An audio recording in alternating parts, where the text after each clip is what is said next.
So it was quiet except for the few fireworks going off from the cart that was ablaze. Everybody else had kind of quickly disappeared.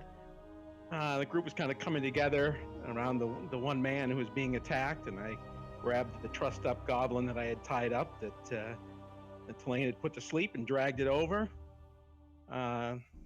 Tulane was using some sort of magic, calm down the captured goblin, and tried to communicate with it, but wasn't really having any luck. As we were talking with this man, found his name was Foxglove, and seemed to be particularly smitten with our Daria, and thought of us, the rest of us, as kind of the hired help. And for saving him, offered to bankroll our food and lodgings at the Rusty Dragon. In the meantime, the poor little gnome was frantically trying to make repairs to the mechanical man who had really taken the most damage from the goblins that we had. Let's see, as the nobleman left, the group took some time to regather what they were doing. Kind of noticed that large elf had been fighting with us and firing spears out of his bow, it seemed to me, slipped away after he had extinguished the fire that was burning in the cart. So after a little bit of discussion, the group decided to head for the Rusty Dragon and seemed to start walking in what seemed like a reasonable direction. Weren't really sure where we were headed, so we encountered two members of our local constabulary, and one was kind enough to lead us there. And he kept going on and on about us being the heroes of Port Last due to our actions near the cathedral. We arrived at the Rusty Dragon to a full house of patrons, thoroughly enjoying themselves. Getting to the bar was really easy once people caught sight of Ragnar and cleared a path. And Daria and Lily Funnel were first to reach the bar and were met by the proprietor. The proprietor quieted the crowd and introduced us, which was followed by a raucous cheer. Space was made, tables and chairs were set up for us to use. We mentioned the generosity of Mr. Foxglove that we had met, but the proprietor brushed aside his name, assured us it was her pleasure to serve the group, and everything, including rooms, was on the house. Blade Slinger, who had been carrying the captured goblin, kind of hidden under a blanket, slipped away and upstairs, seeing if we could figure out how to get some more information. We ate and drank the provision presented, and boy, we did notice that the ladies sure do love to put away the cooked meat. You'd think they never saw something like that before. When I went upstairs to take Plain some food, the prior came in. She was able to translate somewhat with the goblin. We found out that they were ordered to attack the town. Order came from Bugbear. Ryder said she had heard that name before and mentioned a female ranger from the area might have more information. I returned downstairs and relayed that information, and the rest of the night we were spent answering questions and receiving congratulations and thanks from all the patrons for our quick action in saving the cathedral. Got up the next day to fairly empty downstairs in the tavern. Doth went off to find some repairs, and so Lily Fuddle kind of attached herself to Daria. We met Father Z and Sheriff Hemlock. We got invited to go boar hunting by Foxglove. In pursuit of this, we went to the stables owned by, seemed like a goblin hunter with our captured goblin. So probably the one person we probably couldn't have sneaked that past while we were there. We headed off to Neverwinter Woods for the hunt, successful in bagging our quarry. Plain released the goblin who scampered off into the woods. The way the Northman swung the dead boar around by the tusks, I thought it owed him money. We returned to Port Last, stabled our horses. The boar was taken back to the Rusty Dragon, prepared for later. Doth had returned, clearly found an able blacksmith. Looked more like he did when I first caught sight of him at the festival. Group returned to the Rusty Dragon, stayed in most of that evening. Daria appeared to be quite down in her luck, had found out there was gambling at another less reputable establishment nearer the docks and headed there to see if her luck would improve. A story that was being related by people coming late back into the Rusty Dragon that night kind of seemed that it indicated her bad luck was holding, with some story about eel water and projectile vomiting. And, Sorry, not hold her eel. really, really bad. Yeah. So, and at one point I'd asked the proprietor if I could look in the room with a range for information. So we were just kind of passing the time, waiting to see what was going to be as the activities died down at the Rusty Dragon, and see where this adventure is going to lead us as we're trying to gather some more information onto what is really happening in the town of Fort Last. Outstanding summary. Very good.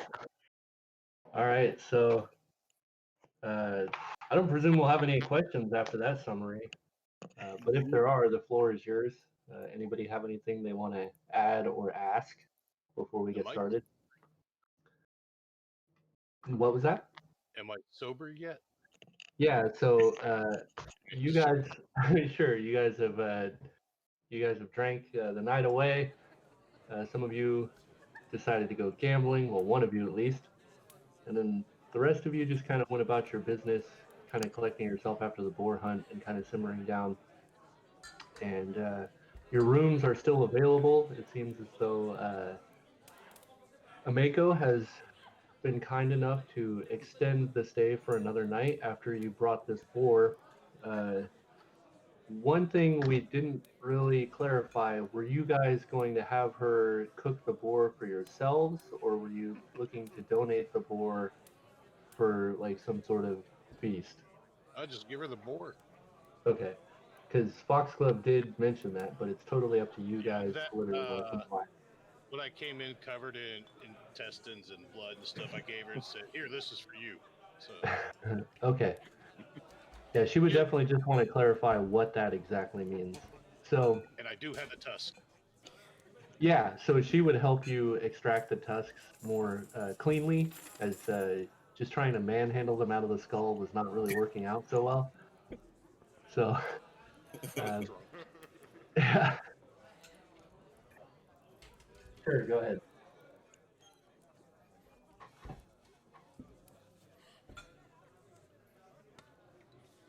Okay. All right, just a second. Who wanted one? I'll just do this. Yeah, for those tusks, go ahead. You can just write them in. Well, I put one in the party sheet, so. Okay. That way he could just click and drag it from the party sheet, because I did have two. Okay. It would be fair. He did help me kill it. If I remember correctly, Foxglove did all the killing. Yeah, what about Foxglove? Didn't it perform the coup de grace on a dead boar? Yeah, maybe my memory is fuzzy. I don't know. He is lucky Daria gave me the "no, you can't turn him into a human pretzel" look.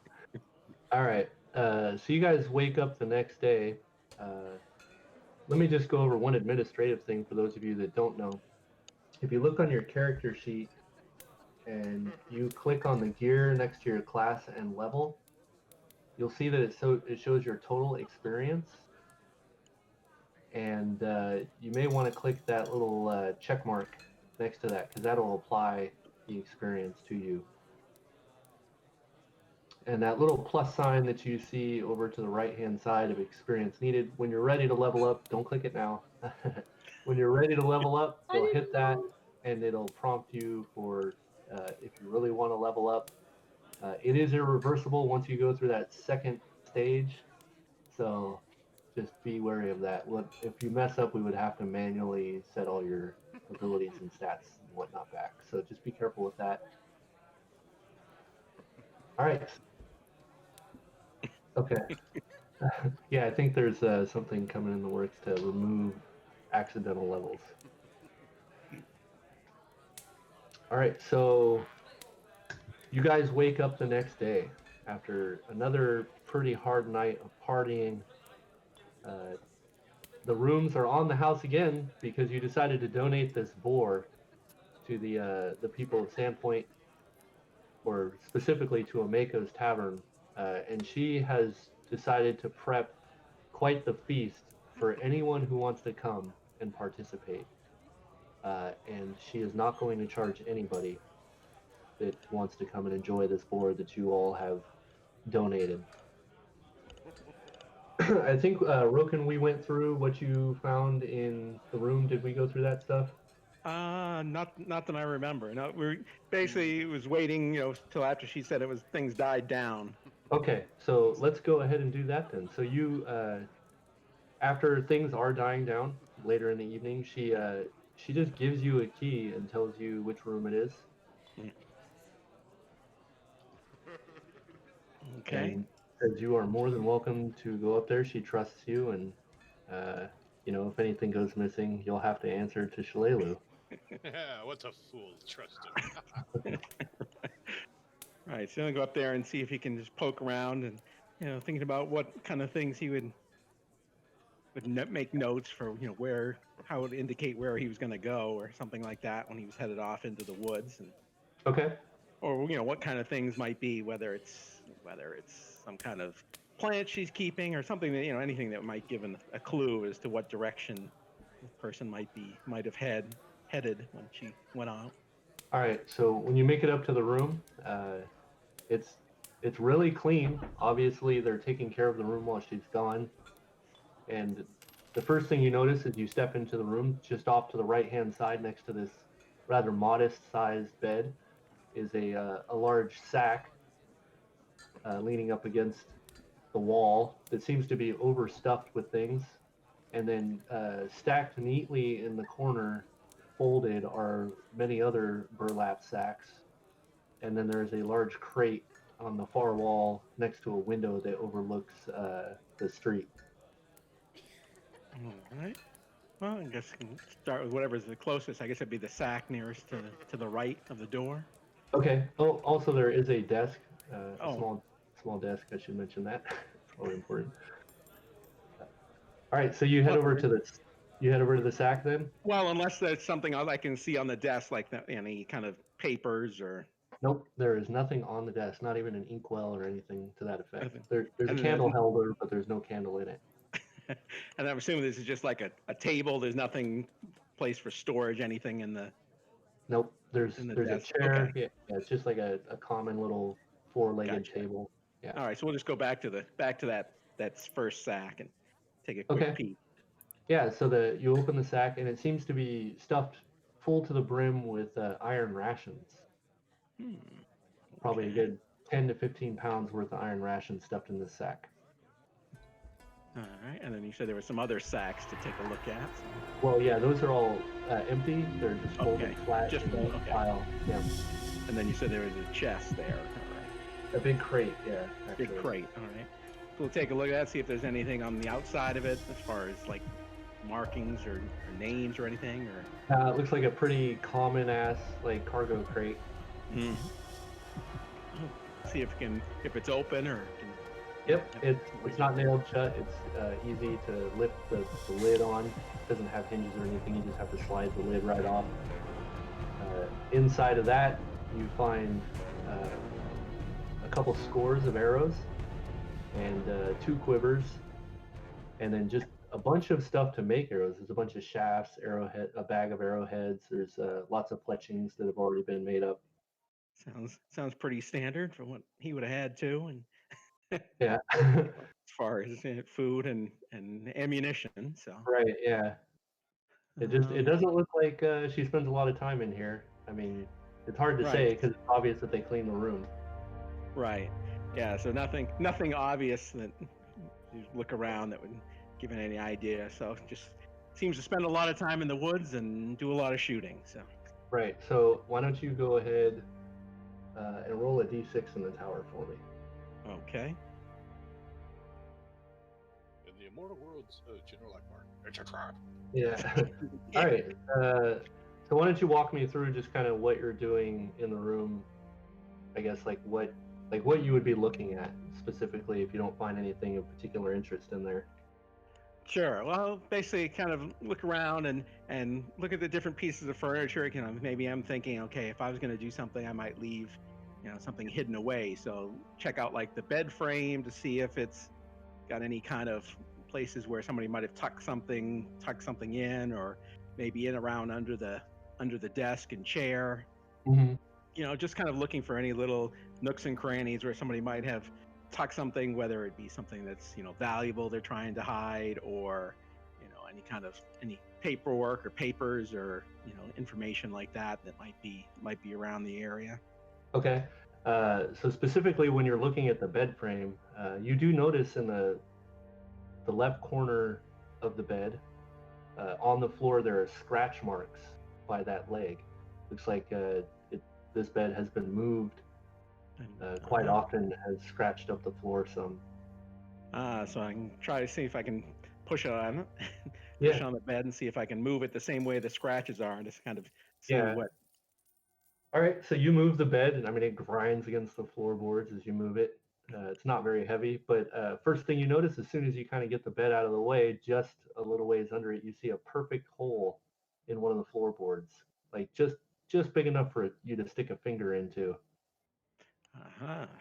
Oh, see if that's a opening. Maybe it's a door. Some kind of little hatch or something. And see if I can put a finger in there and Yep. pull. Yeah, you put your finger in there and hook it back and pull, and sure enough, a little 1 foot by 1 foot square portion of the planks just come right up. They seem to have been disguised perfectly with the seams of the floorboards, but they were certainly cut away. And inside, you see a little wooden box. It does have a small lock on it. Well, I probably wouldn't take that, and since he's not all that good with opening things like that, but I try to take it back to because I know it was the group still down there. See if somebody might have some skill in being able to open something like this without damaging it. Okay, so it's still evening. Do you want to hold on to this thing for the night? Yeah, I'll probably just take it back, and since I know everybody's kind of partying, I'll probably just kind of hold on to it and then talk about it in the morning with everybody. Okay, fair enough. All right, so you do that, and then the night ends. Most of you drinking and doing whatever you feel is necessary. Obviously, yeah. Daria makes it back at some point, I would imagine, from her escapades over at the Hagfish. She would try to come in and convince Ragnar to go try. Okay. Because he seems like a hardy man, and hopefully he can earn that coin we of can silver. continue this a little bit. So I'll let you guys role play that out. Ragnar, my character still looks a bit queasy. I'm going to warn you. He has been drinking all night. Just be She comes up to you, pokes you on the... Ragnar, there is a game of Constitution in another bar if you would want to partake. Con what? See if you're hardy enough to take up a challenge. Well, of course I am. I am a Northman. Southerners do not have our constitution. Would you be willing to come with me to see if you can man up to the challenge? Yeah. You notice, Ragnar, that there are little bits of something kind of stuck She to her would have cheek. cleaned up before coming. It Do seems not like- play that. Seems like she must have missed one little piece on her cheek.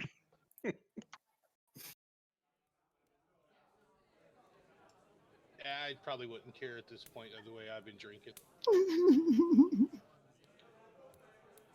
All right, so you guys gonna head down. Ragnar drinks like a dwarf. All right, so you guys gonna head down the street there to the Hagfish? Yeah, my character wants to see him fail too, but if he doesn't fail, hopefully they get coin. All right, so you guys make your way once again, and yeah, you see, much like I described last week, but just in case you forgot, you come into this salty sea dog's lair. Just smells like sweat and seawater as you come in. The bar, all the furniture in here just looks old, and it's like it's built from flotsam and other just whatever the hell they found, like probably out at sea or maybe washed up on the shore. And behind the bar is this massive aquarium that just has this milky white opaque substance, and you can see these ripples kind of moving through the milk, if you will, from time to time. And as you enter in, heads turn, especially as they notice Daria, and there's some laughter and such. One pretty unsavory looking individual just walks right up to you, Daria, and you can just, before he even gets within like 5 feet of you, you can smell the alcohol just permeating about him. And he just walks right up and puts a hand right over your shoulder. And he says, "Ah, lass, you back for another go at the hagfish?" I've actually brought a friend. All right, so he looks over. Ragnar will be glaring, and all he'll hear is. Yeah. All right, so he looks over at you and he's like, "Oh, a big one this."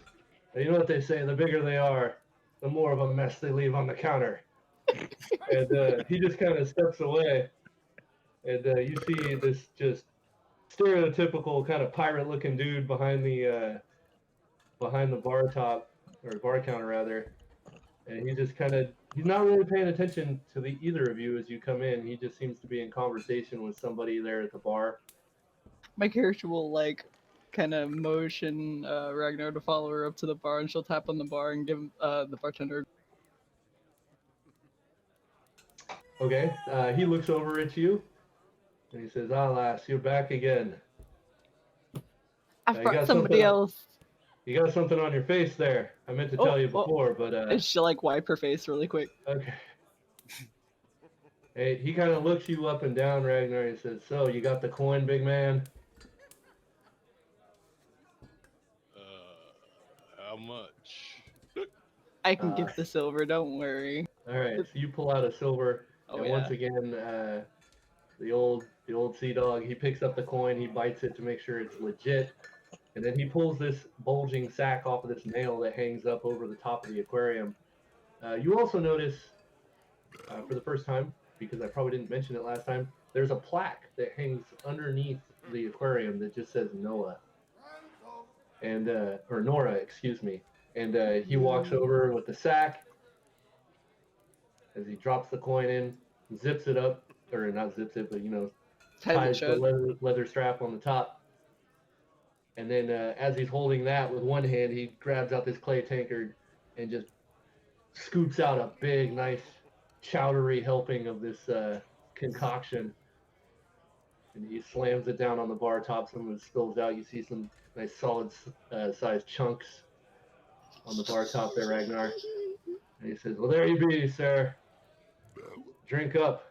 If you can finish it all, the sack be yours." Aha! I'll chug. That's what you think. All right, go ahead and make a saving throw versus poison, please. Indeed. Oh! Indeed, he succeeds. You just put it back. And I'll just, slam the mug down and go, almost like orcish swill. yeah, give me a strength check too. So you put this concoction back, and it just slides easily down your throat. Oh god! You just open it up, let it go right down the gullet, and as soon as you're done, you just slam this tankard down. It blows up into a million pieces. It just has the biggest shit-eating grin on her face, right? So the bartender, he kind of shields himself from the exploding shards of cup, and then he just kind of grins and he says, "Well, it's been too long since we've had a worthy opponent of Nora's juice, if you will." And he just sets the sack down and pushes it over towards you, and then he reaches under. I'll grab the bag and hoist it in triumph. All right. The whole bar erupts into cheers and laughter. As you're doing that, the gentleman reaches under the bar top, and he pulls out a brand new leather sack, and he ties a nice little bow right on the nail, and it sits there looking quite meager. I will drop a gold coin and say drinks around. Oh man, the place it gets even louder than before. And the bartender leans forward and he says, "What be your name, sonny?" Ragnar. He extends out a hand, and you notice as you're kind of leaning forward, he only has one leg. He's got this peg leg. It clicks as he kind of positions his weight to reach out with his stubby ass hand. He says, "Name's Jargy Quinn, and this be my establishment. You're all welcome here anytime." Ha! And I'll just grab whatever mug he hands me and starts drinking. Yeah, so I mean, he starts That crap. pushing out some mugs to everybody, and I mean, the ale is garbage. It's like it's very watered down. It's certainly not great. You kidding me? After that swill I just drank, I'd probably prefer water, but Yeah, I mean, Nora's tank had more flavor than the ale, for whatever that's worth. All right. So anything else you guys want to do in the hagfish? I'll just probably drink the mead, laugh with a few people, might throw somebody out a window, who knows, and then go on my merry way. Dario will stay for the fun and then leave with Ragnar. All right. Okay, so you guys have some fun. You also notice as like you're kind of sitting there drinking this horrible ale. At some point, Jargy, he pulls his dagger from his side and he turns around over by Nora's tank, and you see him etching your name on the wall underneath about 28 other names that are listed there. Yeah, so Ragnar has officially been added to the Hall of Fame of the Hagfish. Look, you're gonna be popular here. You're gonna show your manliness.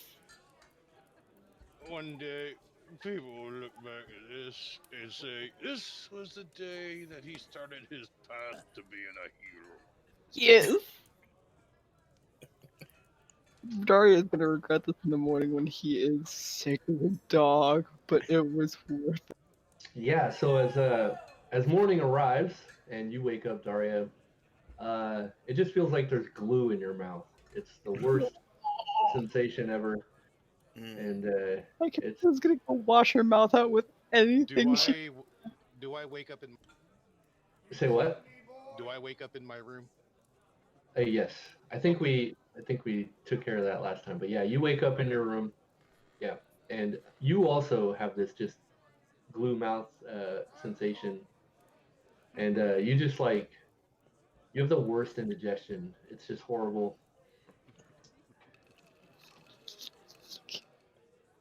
I will come downstairs confused, trying to figure out where the hell I got this sack of coin from. Yeah.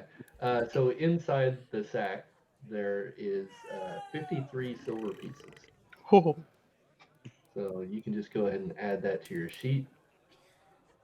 And what, 100 silver pieces makes 1 gold? 10 silver. Oh, wow. Got a good amount of gold from that. And then you will see me run out the door, and then you will hear screaming something about the fiery pits of hell had come seeping out my ass as I'm spotting. Carry on. Yeah, so as you guys come down, for those of you that do decide to come down I gotta into wash my mouth out with some the food. common area, I guess, let's see, Roken, you would be at a table, I guess, with the box, or? Yeah, Okay. most likely. Yeah, bring that down, and expecting that maybe somebody who's, I don't know, got a construct might be able to have some skill in getting these things open without destroying it. Right? We're not trying to antagonize this local ranger. All right, so you all, oh shit, hold on. You guys hear me? Yeah. Yep. Okay, give me 1 sec. My monitors just went black. All right, they're back. Goddamn. Yeah, a little hiccup with my graphics card probably. All right, so you guys are all downstairs. I think Ragnar's probably outside losing his lunch or something else. And yeah, so what do you guys want to do with this box? Yeah, so I would just basically inform everybody. When I went and searched the room to try to find some more information about this ranger and maybe where we can get more information regarding this bugbear, I found this box tucked away under a panel under the bed, and I wonder if anybody I'd have some experience in getting something like this open without just completely smashing it.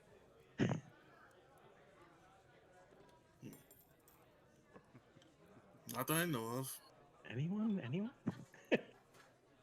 Or we could just try and pry something open with a knife or something. Can't we How much just can a box like this cost? smash it open?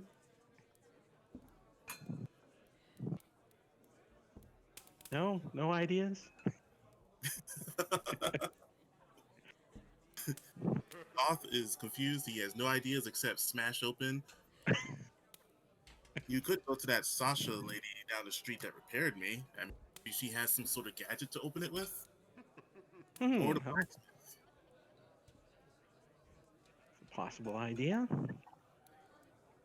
Or we can maybe if we ask our host here at the Rusty Dragon, maybe she could suggest somebody that might have some ability to do that.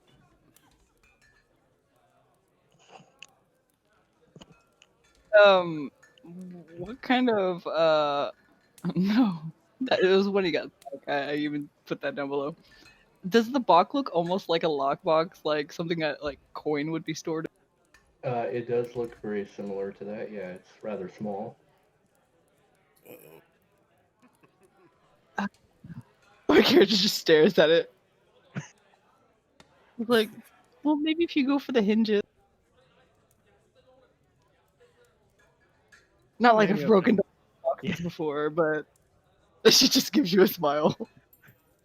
Elro can figure, oh, I got some dexterity and pretty handy with this knife, so maybe I'll try to work at the hinges side of it and see what we can do of loosening things up. All right, go ahead and yeah. So first, go ahead and make a dexterity check. Okay. All right, so you're able to get the dagger into a pretty good spot. Got a nice fulcrum going. Go ahead and make a strength check.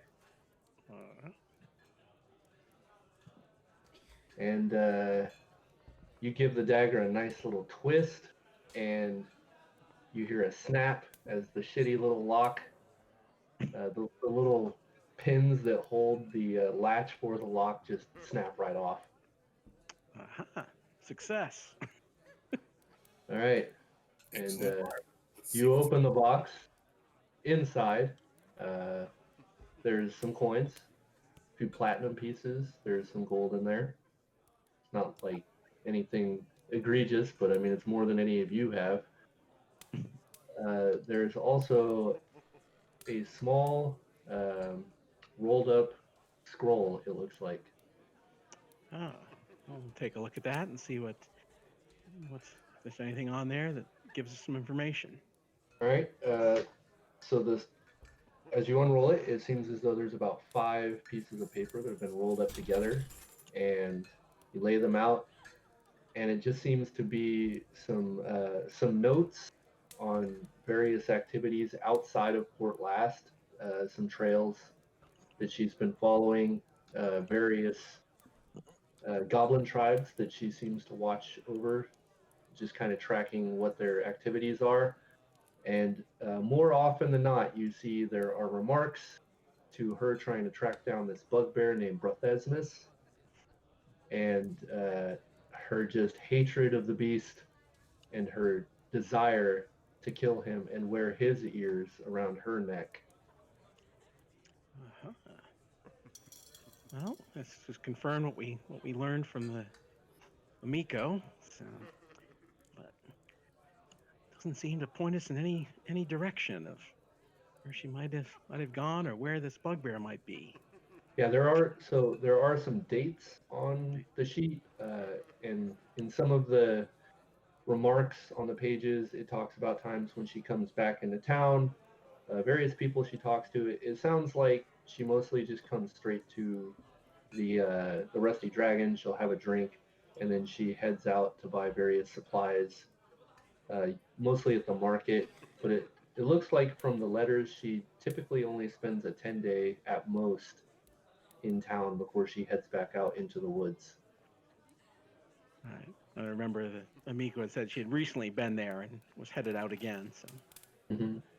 uh, If she's recently left, and that means she's gonna be gone for a very long time. Yeah, 3 months or something like that. I remember her saying.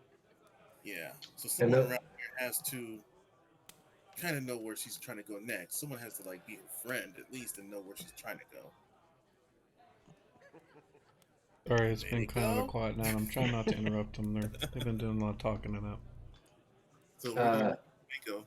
Yeah, Mako's behind the bar. I mean, she's Okay. She's typically always there.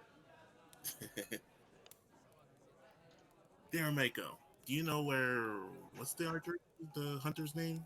Shalelu? Do you know where Shalelu might have gone to explore, check out, hunt this particular month?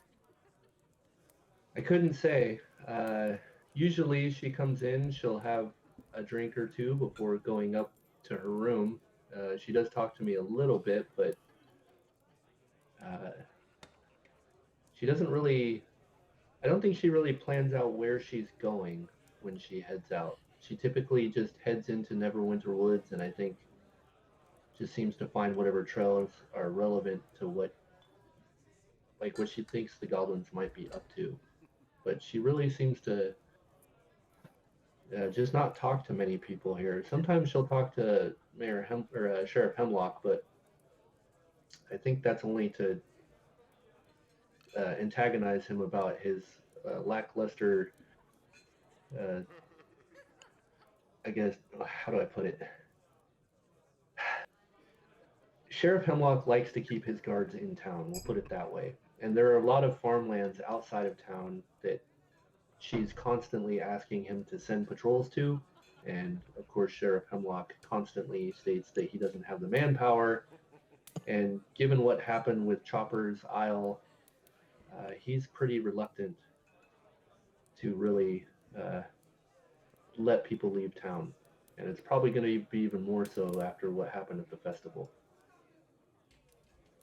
Then that must mean the goblins are probably terrorizing the farm people right now.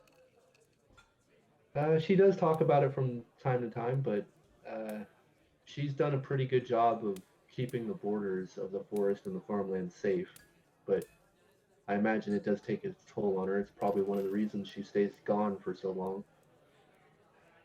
A one-man army. Gotcha. Unfortunately so.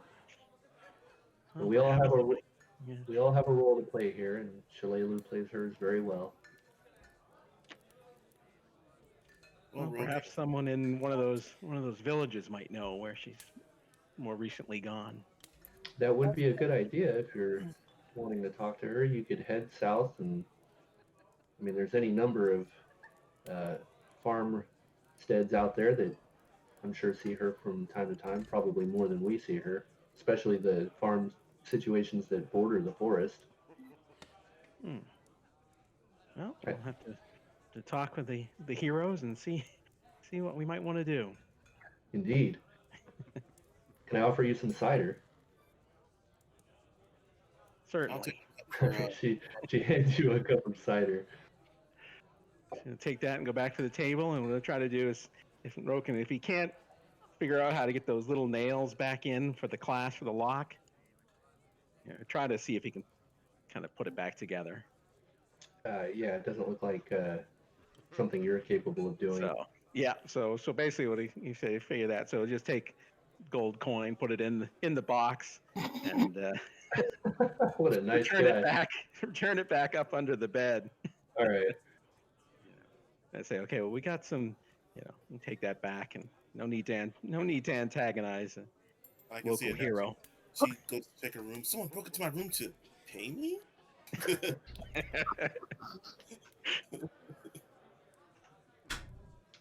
Well, hopefully we'll find her long before she ever knows what happened here.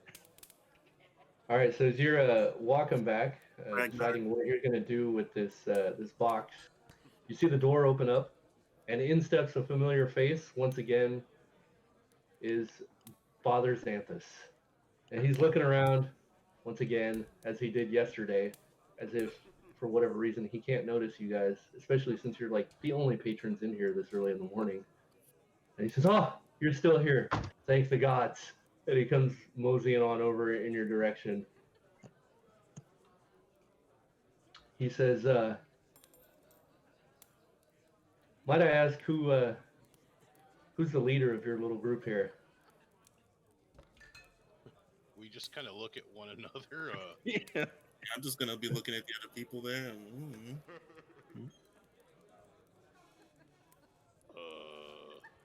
The aristocrat Pansy Man likes to think Daria is. He says, well then, I guess for now, address me. Okay. First. Oh, okay, good to know, First. Delane. Do you have anything cold?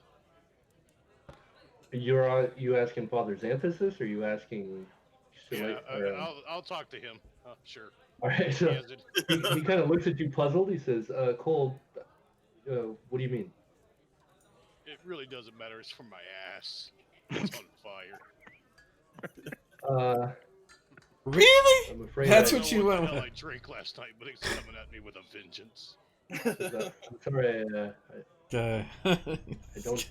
I have holy water. I don't know if that's really what you want. Probably not the most tasty of substances. Very well. What is your request, the fatherly person? He says, yes.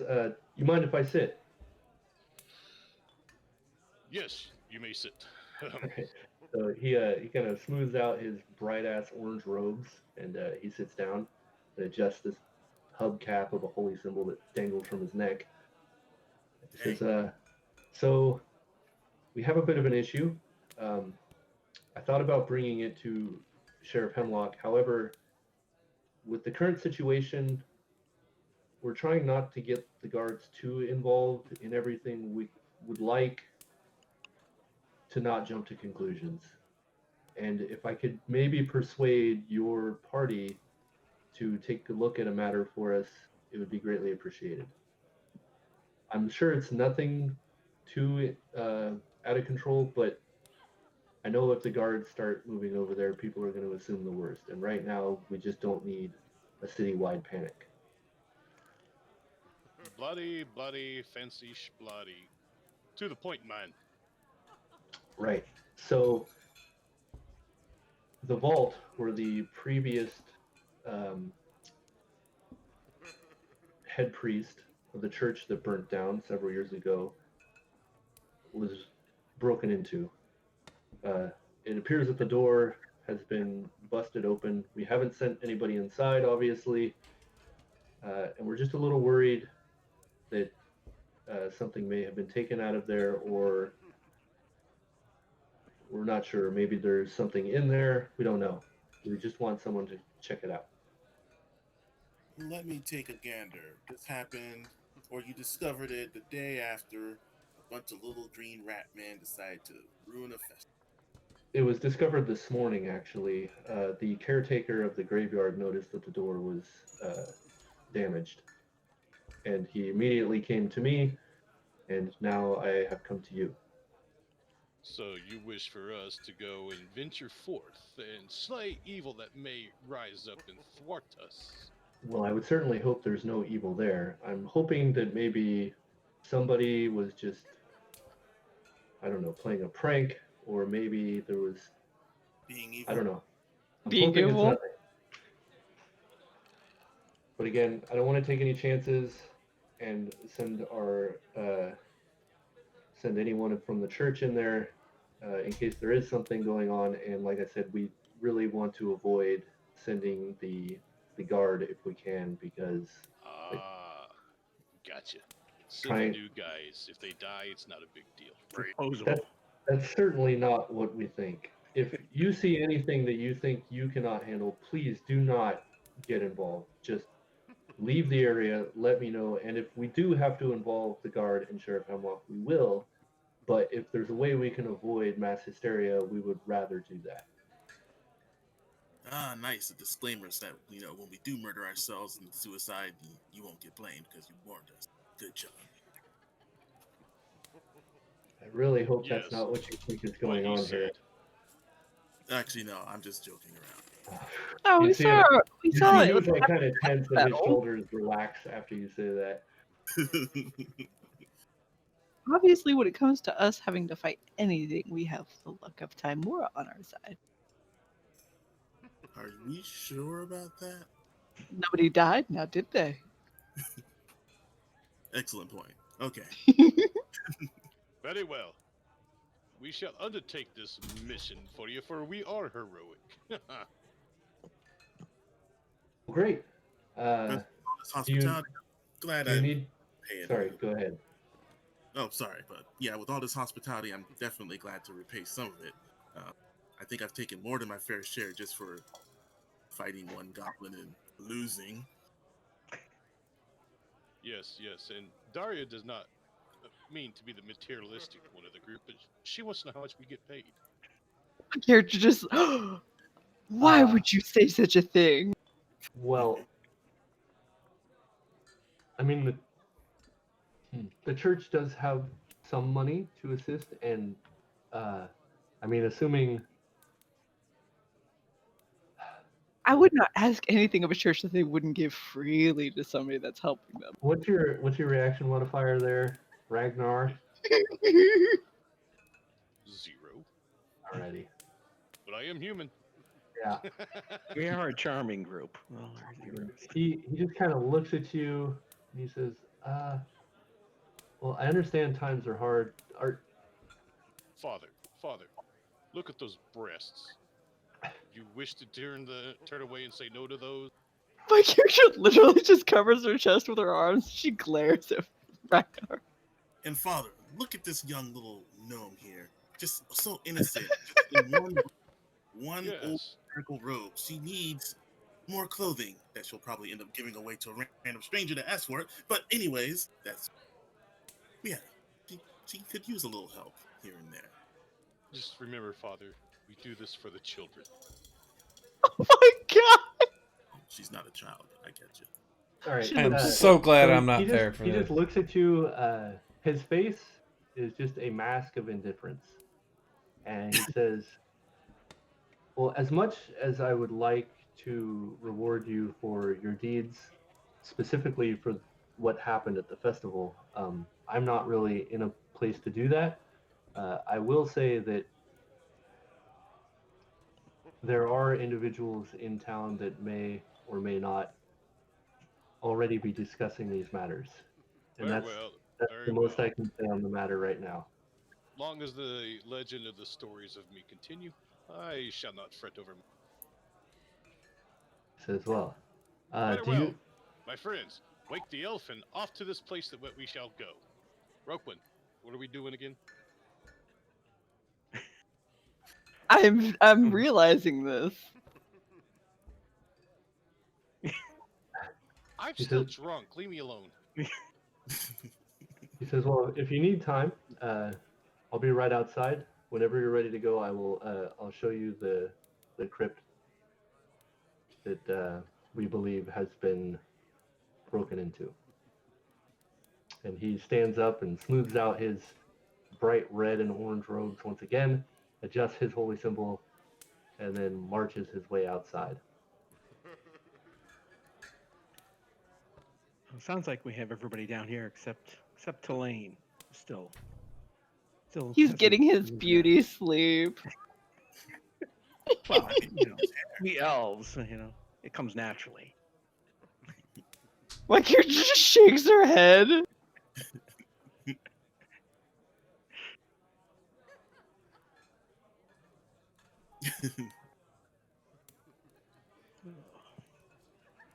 Well, I guess we should get ready. Yes, I guess- very well. Gather your gear. Everyone get ready. I shall wait outside and I'll talk to the orangish red robe person. I think you've done enough talking, Ragnar. I'll go upstairs and fetch Lilyfuddle. And so that's what I You do. leave my boobs out of this. All right, so you guys start, I guess, acquiring everybody. Who's going to get Tulane? Is Tulane available? Well, I'll go up and see if he can be rousted. I'm going up to get Lilyfuddle so I can bang on his door. Tulane is not actually asleep. He is working on the test, carving it up to use it to make a letter opener. A letter opener? All right. Yep. A people I'm opener? going. Yes, a people Our opener. our sponsor deserves some kind of reward for his payment of our rooms and horses and everything else. Well, Dolphin's gonna knock on the door to rouse him up. Chilean, are you in there?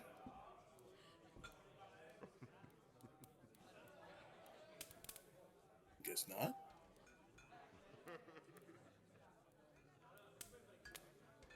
Sorry, I was talking to Roquin. I thought he was the one that came up there. Is that what you're saying?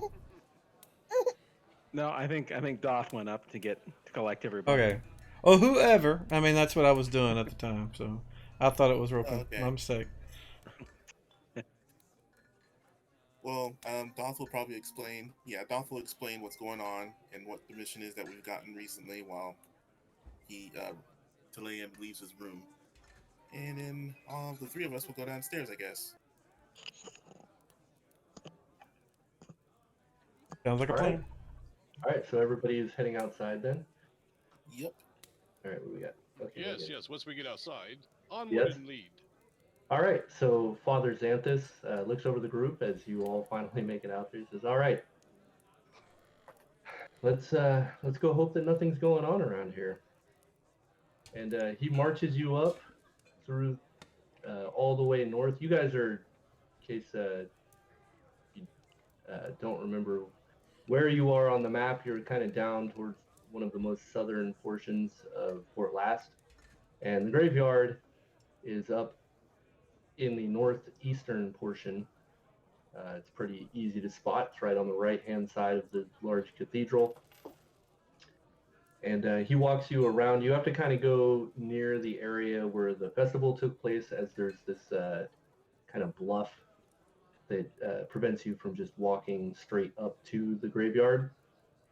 And after, some time, you make it into the graveyard, and you notice right away, Roken, as you're approaching, I'm not even going to make you make a tracking check, there are these little footprints all over the place. Seems to have been a number of creatures around here. Indeed. And I got a little map for you guys here. Find it for a second. Decided we are no longer going to use the Sandpoint maps, or the Smiteworks maps, as it were. I think I'll try a little trick here. It should work. A second. Oops. Couldn't remember what the command was for masking. There we go. Oop. All right. So here's the map in all its glory. It's a cute little map. And you guys are coming up over here. You can pretty much just be wherever, to be honest. Has this been reset for like overnight rest and all that for people's spells and blah blah blah? It has not. So anybody who needs their rest, go ahead and set whatever spells you need for now, and then I will give you the rest. And then we will commence with the investigation of this little crypt. And that's under Actions and powers. And then you change the mode to preparation. That's right. See, I keep forgetting the preparation part. Mm-hmm. Well, I'm filled up anyways. It's like Daria's got to feed the baby real quick, so I'll be giving you direction that she says for her. So. I'll try to do it. All right, if she has to go, you AFK. Okay. All right, everybody in position and spells set. Elaine is always ready, man. All right. Before we even get going, Doth would probably be doing something at this moment. Okay. So Doth is gonna pull out a little teeny little buckler and give it to Lilyfuddle. Say, "Okay, Lilyfuddle, put this on." So then Lilyfuddle puts it on and says, "Ooh, pancake." That's right. So remember, pancake, and then she lifts her arm up the block. Pancake, and then he says, "All right, and what's next?" Toothpick, and then she pulls out her dagger and pokes. That's right, pancake, the toothpick. All right, we're ready. So now Send we're, them in for. Sorry. we're ready. Yes, have the gnome defeat everything. I'm sorry. You'll actually see. In actuality, you'll see Rhaegar chuckling at that. He finds Or I could gnomes shoot very over her funny. head more easily than the north. Daria loves it. Defend herself. Wait a minute. Roken, what are you doing back there? Yeah, Lead the way. should be up here. Well, I was waiting until everything got set to find out if he might know what these tracks are. Yeah, go ahead and make a. Well, it won't be tracking, so go ahead and make a wisdom check, or no, intelligence check. Make an Oh, that's gonna be bad. intelligence it is then. That's gonna be bad. Hey, success Oh, dice, wow. too. Goblins, it looks like. Lots Ah. of them. Of course. More goblins. Yep. And now I need you to make a tracking check. Okay. Grab that guy. Ooh. Mm. Nice. And human. One set going to and from. Yes, the human was river dancing. I guess we found the evil part of these tracks. So they went in and out of the crypt then. It does appear so. And their tracks are masked pretty well by the enormous amount of goblin footprints, but not well enough for your keen elven eyes. Yes. And our luck of our group. Yeah. Daria just grins. Oh, hey, Roken, lead the way. So yeah, go check out what's inside here, perhaps. All right. Father Xanthus just stands over by the tree there. It's closest to Doth. All right. Lilyfuddle takes note of Roken approaching the crypt, and she decides to cast protection from evil on him. Okay. Ooh. Do I have to like walk him, or? So if you drag the little running man icon for protection from evil onto whoever you're casting it, it'll apply the effect. Okay. Which one? There's two of them. Let me see. If you hover over the top of them, you will see what they're giving. So you're doing, because one will be protection from good and the other is protection from evil. Oh, And you want to make sure you do the right one. yeah. Auras are coming. Yeah. All right. So let me just say that the door that I have drawn here, well, not drawn, but the door that I have placed is over exaggerated. Next week, yeah. That's just what I was to show telling you him that it's is slightly ajar. I've coded So in you an can't aura see in system without still pulling where it you open can more. configure an aura size, how big you want around something.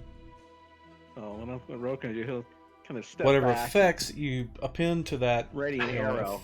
that See if effect string somebody with a for auras with a will longer be weapon added might to a wanna, person or a thing within that open the door. radius.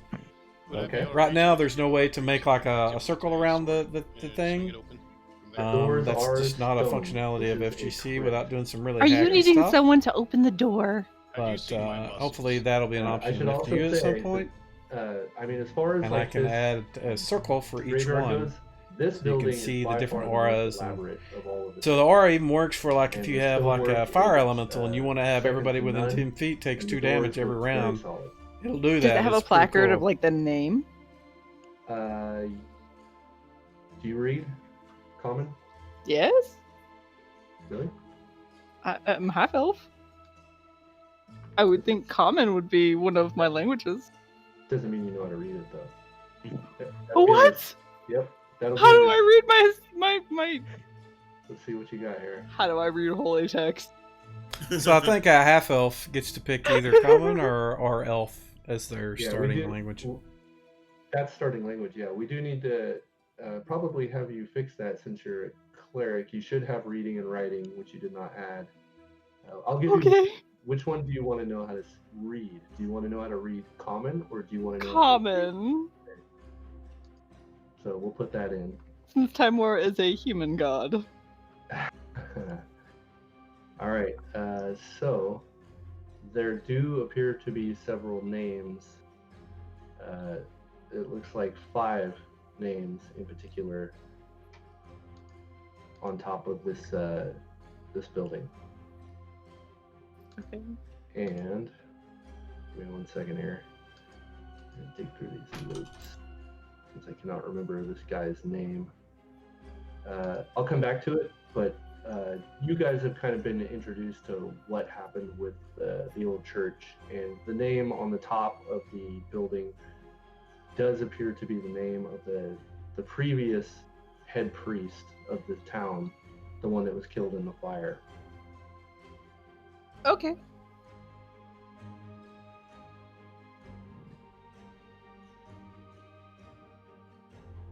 Alright, Sorry. I'll go ahead and open the door. Rogan, Ragnar. All right. Are you? So I know you were trying to open it with your sword. No, I'll actually get next to this one and use my hand and push the door open, staying to the side. Okay. So you push on the door to open it up. Go ahead and make a surprise roll for me, please. No! You are not surprised. You figured this something like this might happen, and you see a skeletal arm reaching out for you, and you pull your hand back just in time. Yeah, I'll just go ahead and.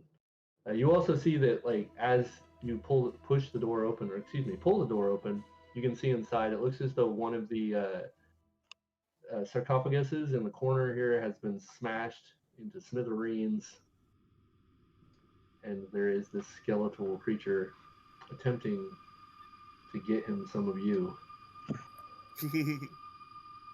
Fire. If he eats that guy. All right, so Me. since Ragnar is the closest, Ragnar, why don't you go ahead and roll initiative, since you did pass your check. This is basically round 0. So we'll handle the 2 of you. You actually wanted me to roll that? There you go. I need a faster weapon. Yeah. All right. So you step back, but the thing just steps out. You can all pretty much see it now. It's going to try to attack. I gotta That was a little loud. manually do this. There we go. All right. So it just has this crappy ass looking, busted up, mostly rusty short sword that it swings at you with, and you easily step back and avoid it. And you all see this now, and everybody will get to roll initiative after Ragnar does whatever he's going to do. What are you going to do? Die, spawn of Satan!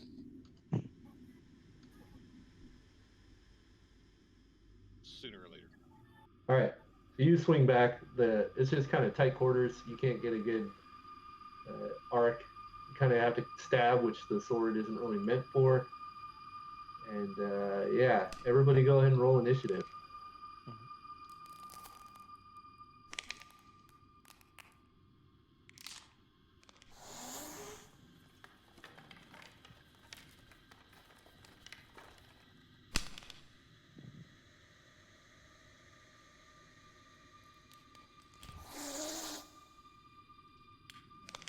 I forgot to roll initiative with the weapon. I think I heard the music from Mike. Also, to answer your statement, I did know about that, Mike. I used to use the sound set for this when I ran it before, but I just haven't had a chance to reinstall all my Sirenscape stuff yet. Next session, I think we're going to be using it. So I'll give you guys instructions on how to access Sirenscape if you want the ambient sounds and whatnot. Cool. Yeah, I know some of you really like that stuff. So, all right, Lily I- Puddle. Sorry, I was Sorry, go mostly asking for me, so on the stream I can just play it. Oh yeah, I, yeah. Okay. I went ahead and played it anyway, so we're good. But I wasn't sure if that Alright, was sweet. it. Yeah. Oh, sorry, Ragnar. I need an initiative roll out of you real quick. If you hold, or you shouldn't have to hold alt. You should be able to just do it. All right. Nice roll, but you're still probably going like last. Not No, too bad. actually, there's. Yeah, it's not bad. This is the fastest I can go. Yep. Lily Puddle, what are you doing? I am just kind of moving and hugging Arya's leg. All right, I'm gonna lock you guys. All right, so you move over there. Nothing else you want to do? Nope, it's Okay. Lily fine. And what's Doth doing? Doth This is gonna. door is all the way open now, by the way. Okay, Doth is actually gonna stand in place.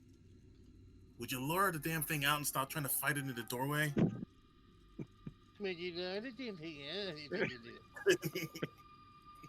Now's not the time. That was the perfect time. Anyways, he's gonna stand his ground, ready to engage, and hopefully Ragnar will disengage a little. Okay. Well, as you're sitting there waiting for this to happen, you see Doth does and Tulane, Daria, pretty much everybody except for Ragnar sees another one of these skeletons making its way towards the opening, but his companion is kind of in the way at the moment, and he just steps up behind him. And Ragnar, what are you doing? What would it take to reach in, grab the skeleton, and throw him out?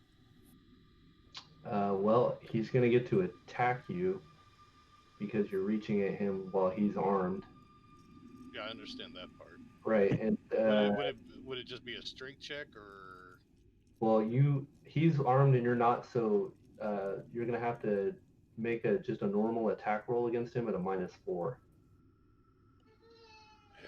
But first, he's going to get to attack you for free. -4, huh? Yes. Thaco's not good enough for 4 yet, so I will just go ahead and back up 10 feet. Okay. And wait for him to come out before I chop him down. So you step back, and Tulane, what do you want to do? Well, I was hoping Mr. Man would smash their face, but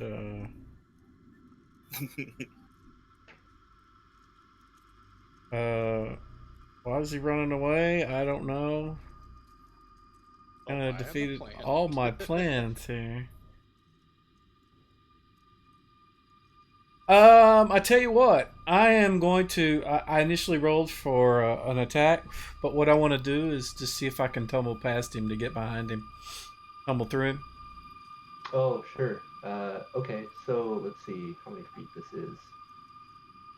Can you just draw a line to where you want to land, if you wouldn't mind? That'll help me out greatly. So 20 feet, and you do have to go through an enemy. So you go ahead and make the tumbling check at a -2.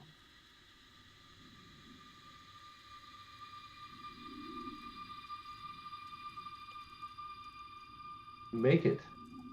So, easy peasy. You make it over to the other side. You do this cartwheel one-handed as you're holding your sword in the other. And the skeleton just kind of doesn't react quick enough. Like, you see it preparing to swing at you, and then you do this acrobatic move, and it totally stumps it. It doesn't even try to take the swing, and you end up behind it. And that will be your turn. My God, you're all mad. And Roken. All right, time to fire. Oh, also, if you wouldn't mind, Tulane, go ahead and add your armor class bonus for tumbling. That'll last till at least for this round. I'll take a shot at the one I can see here. Okay. A miss. Missed. But try once again, right? The second ship. And a hit. Hey. So I go to powers, right? And I can put this on me, you said, for being within 30 feet. And then I go back to, where's the damage? Here it is. I'm on this guy. There you go. And your arrow hits and just kind of glances off the hard bone and just, tumbles end over end and clatters on the floor somewhere inside of the crypt. And the creature. Skip Daria. Oh, I see what happened. Sniffle, sniffle. Daria's last. Yeah. Okay, wait, never mind. Never It mind. looks like I skipped her because you don't know what order them. Yeah. Yeah, we can't see their initiative, right? But do keep me abreast of that because sometimes players do get skipped if somebody else hits next turn and then I also hit next turn. All right, well, the skeleton ignores Tulane because of his tumbling. And it just comes out here and it seems to be pretty focused on Ragnar. So it's going to attack you, Ragnar. Shitty short sword coming. Misses. You easily defend against its crappy combat You dare prowess. swing at Ragnar, son of Dokkan? Oh my All god. right, Daria. Okay, question. Turn undead. How do I do? You can turn any creature that you see, so you can try to turn both of them as long as they can see you. So what you're first going to do, I believe it's 2d4 first. Go ahead and roll 2d4.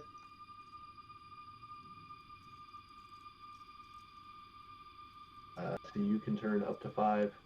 Now, just hit the turn button on the actions tab,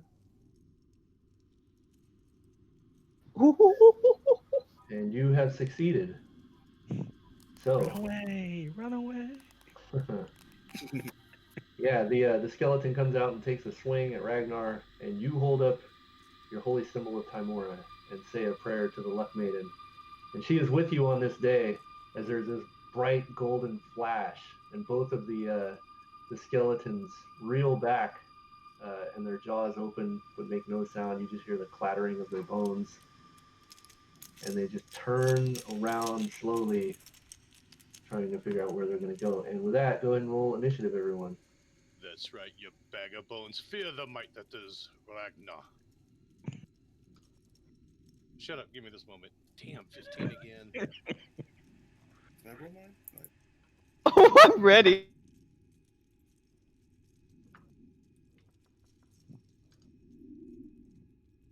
Dang, skeletons are fast. Okay.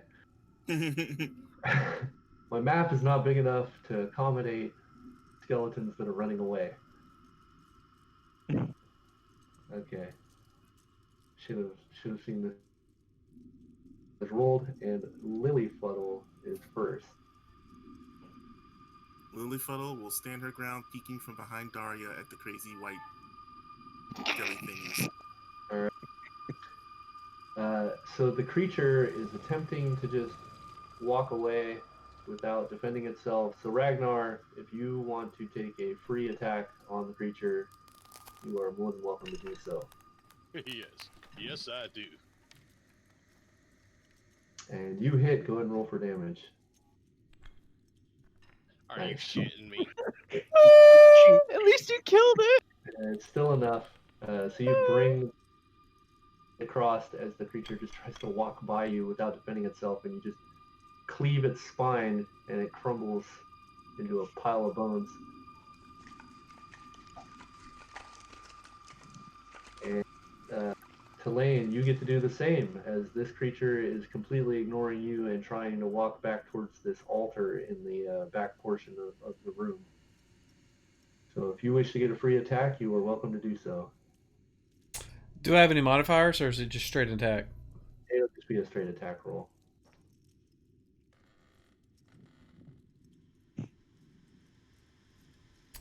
Even my own self getting the wrong dice there. Yeah. All All right, you hit. Go ahead and roll for damage.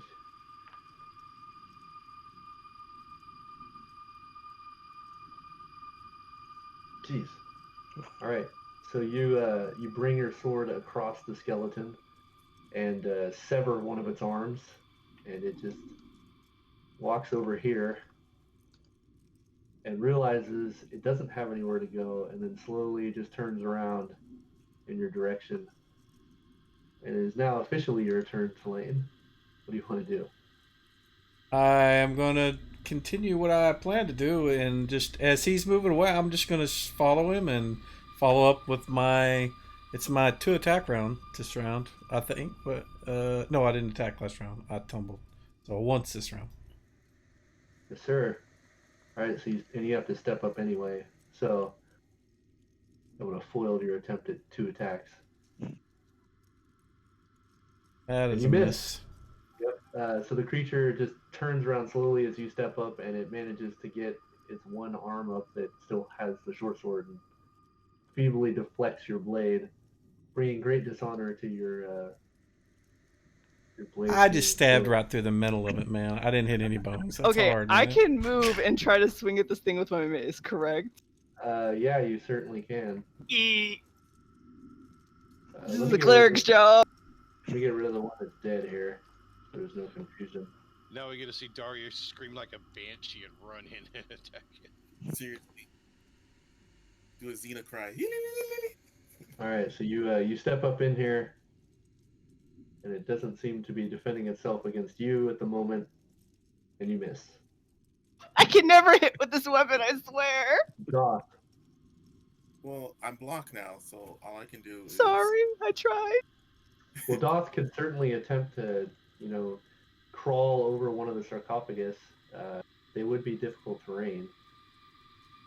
So it just means that they're going to cost you 2 points of movement for each square of difficult terrain. Alright. Oh, I'm just gonna... You can also pass through Tulane. He just also considered difficult terrain. So, I mean, there's nothing preventing you from just walking over to the Okay. south of him. Yeah, there you go. I I'll mean, walk south of him and attack. great pathing there. I just pictured him going into the tomb and just pushing down on Tulane's head, stepping over him, and Basically. Move. I mean, I know you can move that far. So go ahead and do your thing. If you hold control and left click on the enemy token there, you'll target him. Okay. There you go. Did I target him? You did. Okay. Didn't look like it to me. All right, so you hit. Go and roll for damage. Do I hit it again to roll for damage? The damage button. It is a normal sized creature. Additional attack. Oh, that's large. Okay. Come on. Do it. There we go. There you go. So Whoop you, whoop. yeah, you just Doth brings this footman's mace right down on the head of the skeleton and shatters its skull, and the creature crumbles to the ground. And if I had victory music, I would play it for you right now. See, we are so lucky no one even got hit. Yeah. Now, whose body did we just brain like this? Yeah, whose family's not going to be happy? Well, they attacked us. It's self-defense. All right. You see Father Xanthus come running out from behind the tree. He says, I didn't think you were actually going to try to fight anything.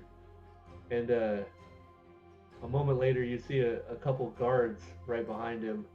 Looks as though he split right when this all started, and there must have been guards pretty close by because they're all here. And he says, "Is everybody okay?" Of course. The glory of Timora helped us succeed without a scratch on us. Yeah, we have a luck maiden, so things get a little easy. She just grins. All right, Father Xanthus, he looks over at the door that is now fully open. He says, "Is it safe to go inside?"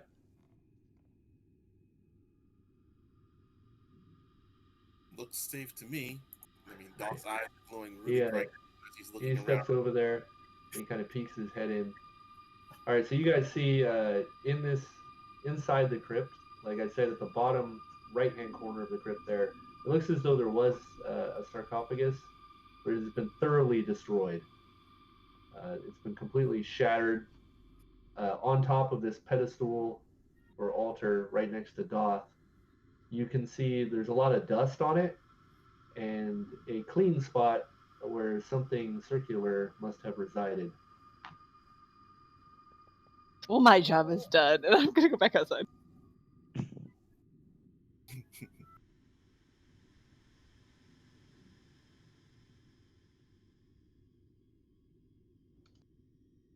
So does the priest come in? He does not. Even though it looks clear, it looks as though Father Xanthus is pretty reluctant to actually set foot inside the crypt.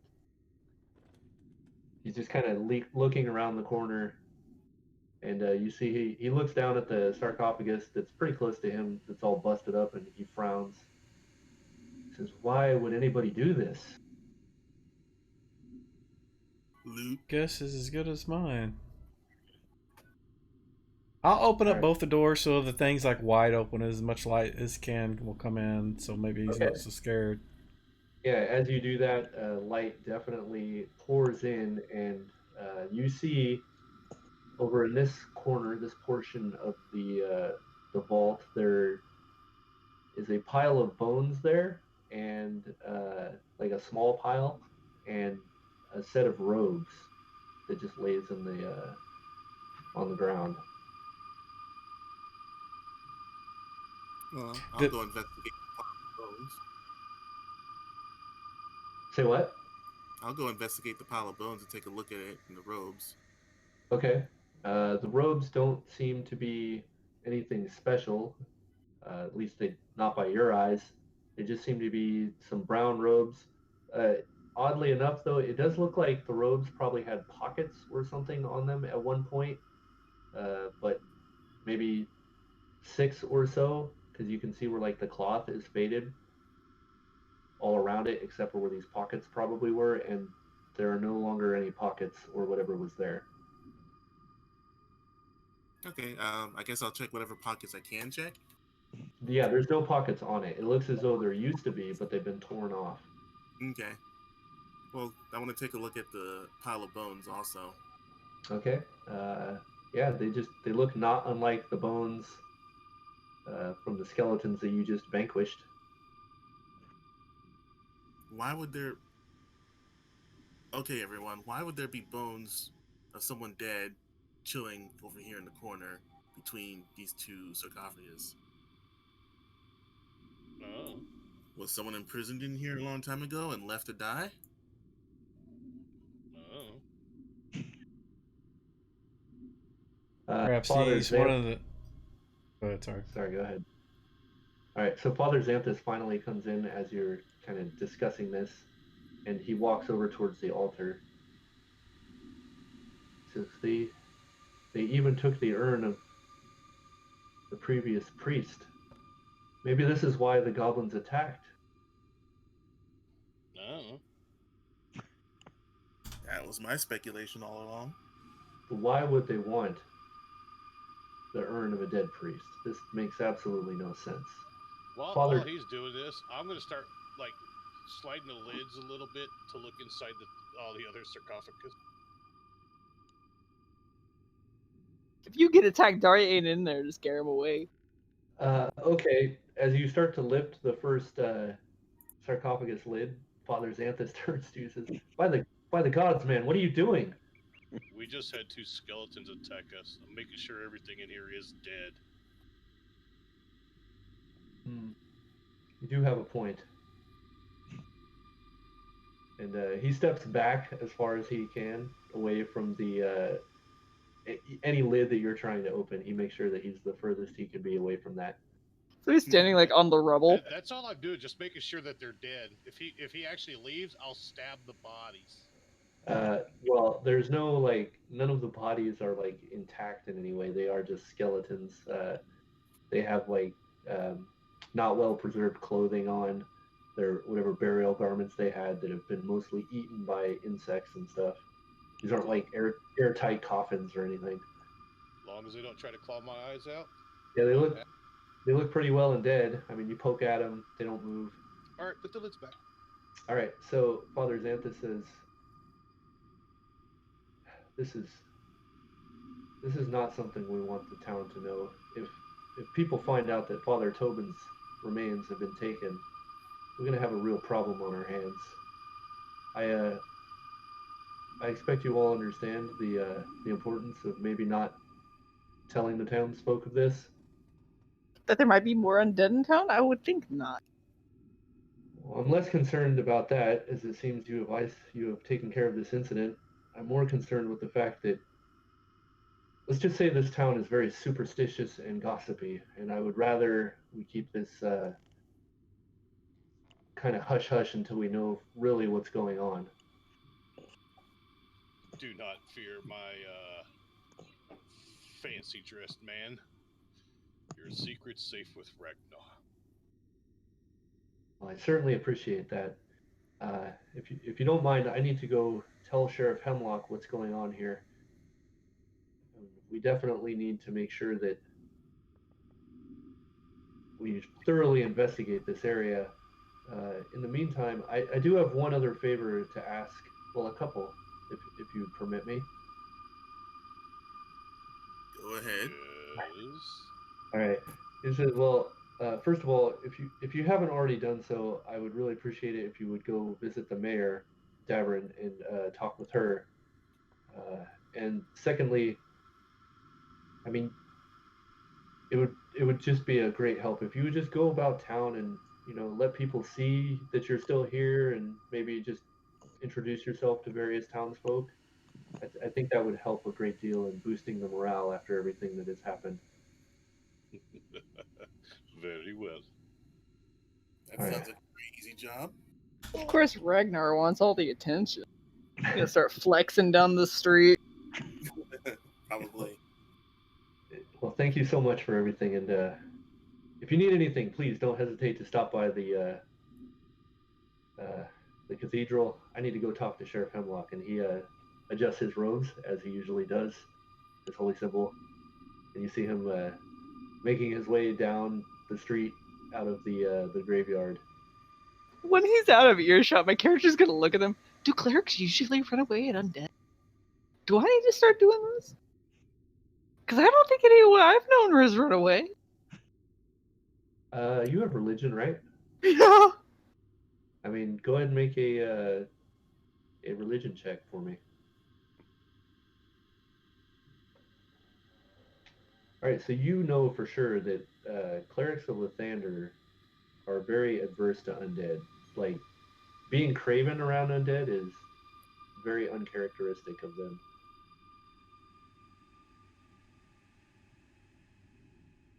And it's just like, what? Isn't he supposed to, like, kill them? I would think that he would have been the first to charge in. Oh. Sounds like a man out of practice. So since the priest is gone now, I want to do a more thorough examination. I want to open up the sarcophagi, and look in and poke around and see if there's any indication that something else, somebody else has been in here, and if so, what do they do? All that kind of good stuff. Okay. All right, so first of all, go ahead and throw a d6 out there for me, and then it doesn't have to be in the tower, it's fine. Is there anything else you're doing to help enhance your search that I should know of? You said that detect magic is a cantrip. If you memorize the spell cantrip, yes, it will be a cantrip for the duration. Okay, yeah, then I didn't. Gotcha. Understood. Okay. That way you just have extra spells, but they're not completely broken. All right, so you poke around in the sarcophagus, and I mean, other than the fact that their clothes look like they were probably well made at one time, they've long since decomposed and are not very good garments anymore. There doesn't seem to be anything useful in any of them, and you don't find any levers or anything out of the ordinary. The sarcophagus don't look like they move. I mean, they could move, but they don't look like they would move easy. So you highly doubt there would be anything like any passageways or anything in this building. It seems pretty straightforward and legit. Can I have Dolph check out that broken sarcophagus rubble? Yeah, so the broken one, it's literally just a busted sarcophagus, and there are bits of bone and cloth still in the rubble from whatever body was in there when it was smashed. Waste of time. So outside here, can Roken take a look and see if with the human footprints, if he can see kind of where it goes off to, or does it just kind of get lost in the goblin tracks? Certainly try. Go ahead and make a tracking check for me. All right. This one. So Guess you, not. yeah, so you follow the tracks as well as you can, but as soon as you start to kind of get, about 100 feet or so away from the building, they just vanish. You also have the issue of the caretaker of the graveyard. He also walks around here a lot, and there's a ton of goblin footprints. It's just too hard to get a beat on if they're his anymore. Figured it's worth a try. Hey, I have a question about my character. Yeah. Dolph has like bright glowing yellow eyes and a glowing gem in his chest. Does that illuminate directly around him? No, it does not. It's very faint. Okay, Yeah, they're not headlights or anything. gotcha. Oh, I got a message, I think. So let's take a break for 15 minutes. And then come back and finish this up. Okay. What you want. So We are back. yeah, I mean, as long as I know He's what I want, I can just talking look about online on the some store, see if they headset have he's it, trying to and get. just go in there. But we're about to and start. So, if that's even an option, I'll find out tomorrow.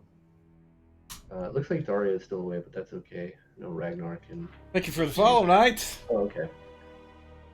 All right, so I know Playing a Daria little bit also wanted of to do an observation check, which I Rise of the totally Runelords, ignored. I'll converted just roll to that for her. AD&D She 2E. has Frankie's running the not game. found anything. Sorry, I had to get my candy. No, that's quite all right. So, Daria, you all look around and you observe nothing out of the ordinary. It looks as though, with 2 elves and Daria's luck, you're pretty confident that your group has thoroughly looked through this place. And aside from like a busted sarcophagus and a missing urn and a patchwork robe, there doesn't appear to be anything of use in this place.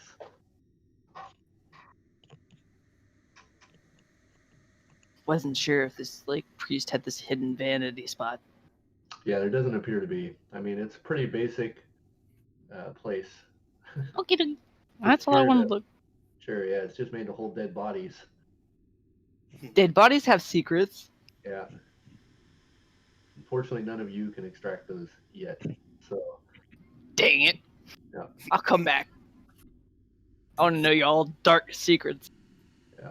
Is this one of those spots where we're gonna come back to at high level and uncover some secret room and find a secret boss that's like level 25? Something to blackmail their family for gambling money. All right, so you guys are free to do what you want about town. What would you like to do? I guess we have to go. Everybody that I see, I will introduce myself to, talk to, and ask for directions to the mayor's.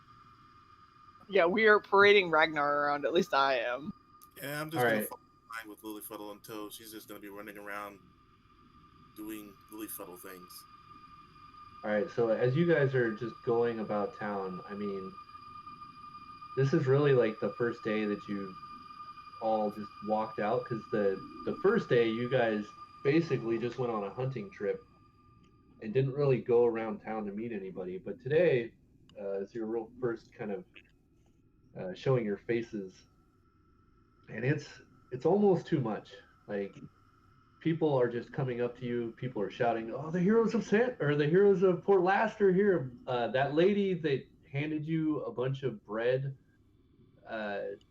Lilyfuddle, you see her again, and once again she has like 2 giant baskets of pastries and such, and she forces those upon you to distribute amongst your group. And yeah, I mean, you see there are some grim faces about town. There wasn't, from what you gathered, just kind of talking to the locals, there wasn't a whole lot of death, fortunately, but there were a couple. There were a few people that lost their lives, and but it seems as though the majority of the deaths were like random animals, small dogs, cats. You know that you hear stories of a few goblins that were foolish enough to try to climb the fence of the goblin squash stables, and their ears were then added to the rafters of the many other goblins that apparently have lost their lives to the proprietor of that place. Is there anywhere you guys want to go particular in town? Mayor's house. The mayor's? Yeah, place. we were asked to Sure. go there. Yeah. Yes, you certainly were. And Alright. everybody, I mean, doesn't matter if they're young, old, deaf, blind. I'm still introducing myself and asking for directions. Okay. Yeah, I mean, you're surprised at how like fearless people are when they come up to you, especially children in Port Lass. Like they run circles around you, and yeah, they're constantly bombarding you with stories, asking you questions like how many dragons have you slain? And just ridiculous questions. And then Lilyfuddle runs circles around them. Yeah, yeah. So at some point, there's a gnome and children all chasing each other around.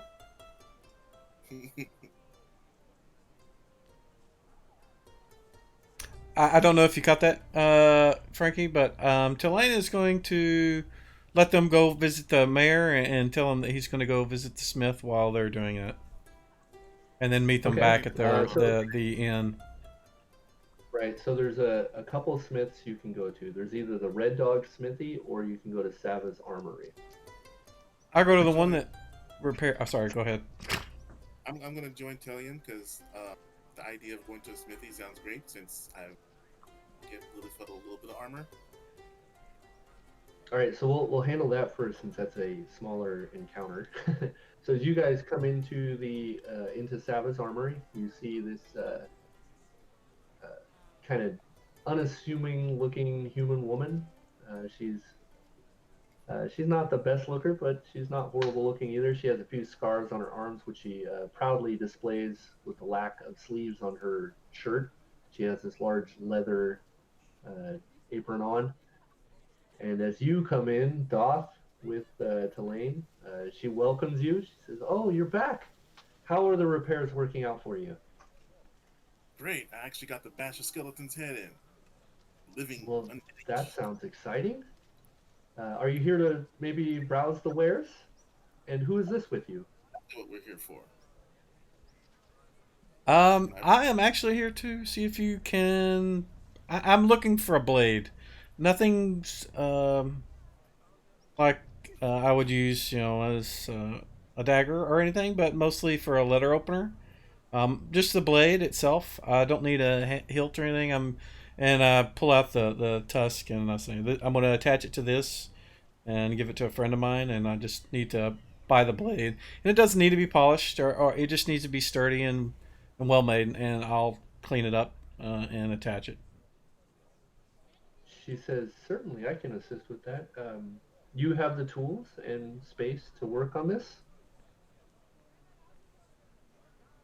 I'm gonna just say yeah, because I am a weaponsmith. In character, I mean out of character, I don't know what's required for that kind of stuff. I just assume he Well, I mean, could polish a certainly- piece of metal. Right. You would certainly need like minor tools, but yeah, you don't have like tools for like to craft like actual weapons or whatever. But you could certainly. No. Yeah, I don't.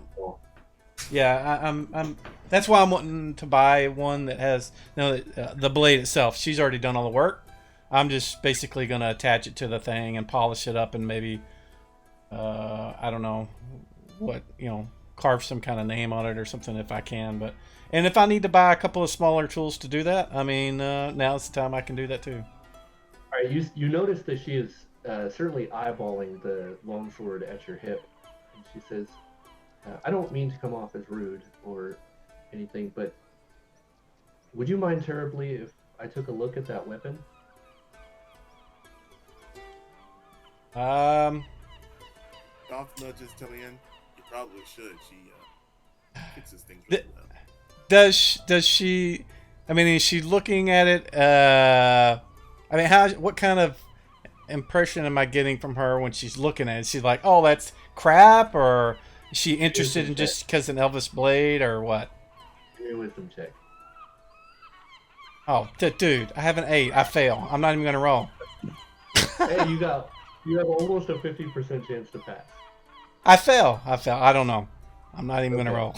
Oh my gosh. Okay, all right. So you're not sure. I mean, it kind of just looks like genuine interest. You think? It's hard to Okay, I'll trust her, and I'll pull it out. You know, it's with a flourish that only a blade singer can, and present it to her. Right. She genuinely looks impressed from the way that you pull this thing from the scabbard, and after she kind of takes a step back and collects herself, she comes forward when you're done with your display. She says, "That is an exquisite blade. Where did you get that?" My father had it when he was young and passed it on to me. It's been in our family for at least 3 generations. And you had mentioned you were trying to make a blade for someone else. Are you skilled as a blacksmith? I can. He's not a blacksmith. I don't know how to explain the difference, but I mean he's a weaponsmith, and I don't know technically what the term would be different between to her. So I mean he kind of explains it like I am, just but intermittently switching between Elvish and Common, like he doesn't really understand the response. Okay. So she says, "Okay, let me get to the point. There is a bastard of a smith here in town, and he doesn't feel like a woman has any place in this town to be doing man's work. And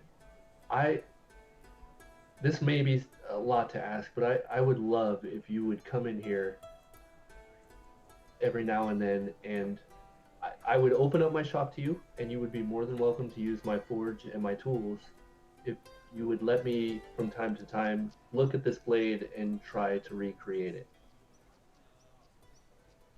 So she's basically offering me the opportunity to use her smith for free if she can look at, I can help her work on her own sort of elegant weapons. Is that what we're talking about Correct. here? Okay. Yes. Sounds like a deal you should skip. I think it's a good trade, and I'd be happy to show her how to, I understand she's only going to live, a couple more years in my scheme of things, but try to teach her the important stuff that I learned as a child to make weapons, as an elf. All right. So. She says, "Well, I don't mean to hold you all up. I know that you probably have a lot to do.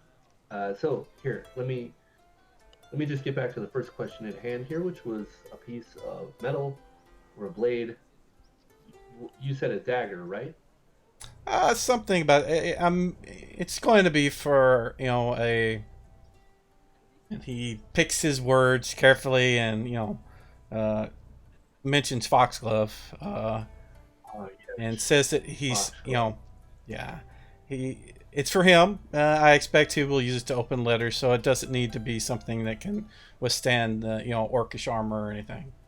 I'll tell you what, I mean, I find him to be a blowhard, but I can certainly understand wanting to get on a noble's good side.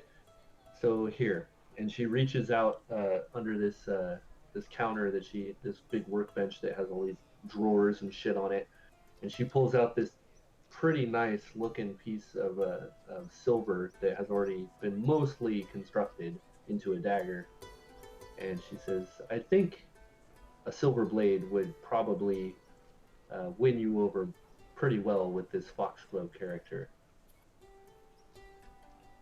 I believe you are correct. How much do I owe you for it? Nothing. Just if you're willing to come back here and whenever you get a chance, obviously no pressure, just maybe once in a while, maybe once a 10-day or whatever, just give me a little bit of time to. I would really like to sketch out your sword and come up with my own variation of it. Okay. Well, thank you. All right. So she hands you. Go ahead and put in your sheet there that you have a silver blade, and then yeah, whenever you're ready to start making some checks, we can try to construct that. Ooh. Is there anything you wanted to do at the armory here, Doth? I was wondering, just looking around, trying to see if there was something that was 11 gold worth. 11 gold worth. I mean, certainly there are, weapons about the place. Daggers are typically like a gold each. And there's arrows. You notice that on the wall, kind of framed up with this piece of glass, there are these three weird looking, you're not sure what they are. They're like pieces of metal with a hole in the middle, and they look as though they're kind of like shaped almost like a diamond. There are three of those. You've not seen anything like them. And then there is on the counter itself is this large black wooded crossbow that has this strange, like, well, for lack of a better term, like a clip that comes out of the top of it, where it looks like you can slot in several crossbow bolts. And it even had something inscribed in the butt of the wood. Looks like it was scorched in there. But other than that, the whole place just seems to have, standard array of weaponry. Yeah, Balth's going to be focused on the three interesting blade things on the wall. Sure. What are those? As you're looking at them, she walks over. She says, "Ah, the machine has a great eye. Those are from Ameko's homeland. She gave them to me as a gift when she first got here. We hit it off pretty well, and she's been very helpful to my shop, trying to get it up and going and winning over the townsfolk here. I'm not sure exactly how they're used, but they're an interesting piece nonetheless. I believe she called them shurikens, if I remember correctly. Interesting. Maybe for miniature whirlybirds or something. I don't Yes, know. I'm not sure. I've It seen looks like you engine probably throw them, but I don't know. Anyways, what I was really here for was to find some sort of, I guess, protection for myself and Lilyfuddle. Just something light, I guess, to start off with while I venture with this extremely drunk and dangerous group of people who seem to be fortunate at the moment. This Lilyfuddle, is she here? Yes. Shit. Lilyfuddle. Sorry. The Break. virus scan is about to kick on. Hopefully that doesn't become an issue. I tried to stop it. It was too slow. Oh. Anyways, Lily appears from behind Doth and is kind of just walking around randomly looking at all the shiny stuff. Okay. Oh, Lilyfuddle is there? Oh, yeah. Lilyfuddle. Oh, okay. Sorry. Well, yeah, she walks over. She says, I'm going to need to take some measurements, if you don't mind. Sure. All right, so she gets out this little piece of tape, yeah, and she measures her out. She says, what are you looking for exactly? I don't know. I've been walking around with her in this same old cleric's robe for a good minute. Maybe something like that she could put underneath it. Maybe leather armor or something. I'm not sure. Just something that will protect her if she were to get hit. Yeah. Well, most of the garments here are for humans, unfortunately. But if you give me maybe a 10-day, I think I can work up something pretty special for her. And I will definitely give it to you for half the cost. Okay, that sounds great. All right. Well, she walks over and she writes something down on this piece of parchment that she has laid out on her workbench. she says, no charge up front, just payment due when the goods are delivered. Where are you all staying? At the Rusty Dragon. Oh, well, that's easy enough. When it's done, I will send word to Ameko and let you know when it's ready. At that point, Lilyfuddle probably is going to find some sort of small blade that All right. looks pretty in some kind of way. Yeah, so anything like that, just mundane shit, you can just purchase whatever you need at half price. So if you just pull up the items Okay. and find whatever you need, it's all at half off. And that goes for you as well, Tulane, if you want to purchase anything here. Items. And okay, so all this that's listed here in this items page is Well, weapons and armor, yeah. They don't have like she doesn't have like hardtack or, adventuring gear. She just has weapons. If it's anything like exotic, just ask, like katanas and shit. She doesn't have that stuff. okay. Give me a second. Mm-hmm. But daggers, she has like daggers and swords and whatnot. So, all right. So while you're looking through that, the rest of you are heading towards the town hall, and you come up to this building. It's a two-story building that consists. When you walk in, there's this large meeting hall, like right through a set of double doors as you come in. And then there's a set of stairs that kind of go up off to the right-hand side to a series of rooms on the second floor. It's like a loft that kind of looks down on this large meeting room in the middle here. And then there's a couple support structures, pillars that support the second floor. So there seems to be a receptionist, you think, on the very far, like she's way in the back. And the rest of the place is just open. You can see that there's a lot of pews and whatnot that have been pushed off to the side. Looks like they can probably bring those in for large meetings, for town meetings or whatever if they need to. But the majority of this first floor is pretty open and barren. And she's just sitting on the far end, just scratching on a piece of paper with quill. Ragnar will make his way clear across the hall to. Okay. She doesn't even look up. You just hear the scratching. Any And bets she says, yes, on can if I he's help going to you? piss off the mayor? I am Ragnar. I am here to see the mayor. Do you have an appointment? Yes. They've already upset What's your name?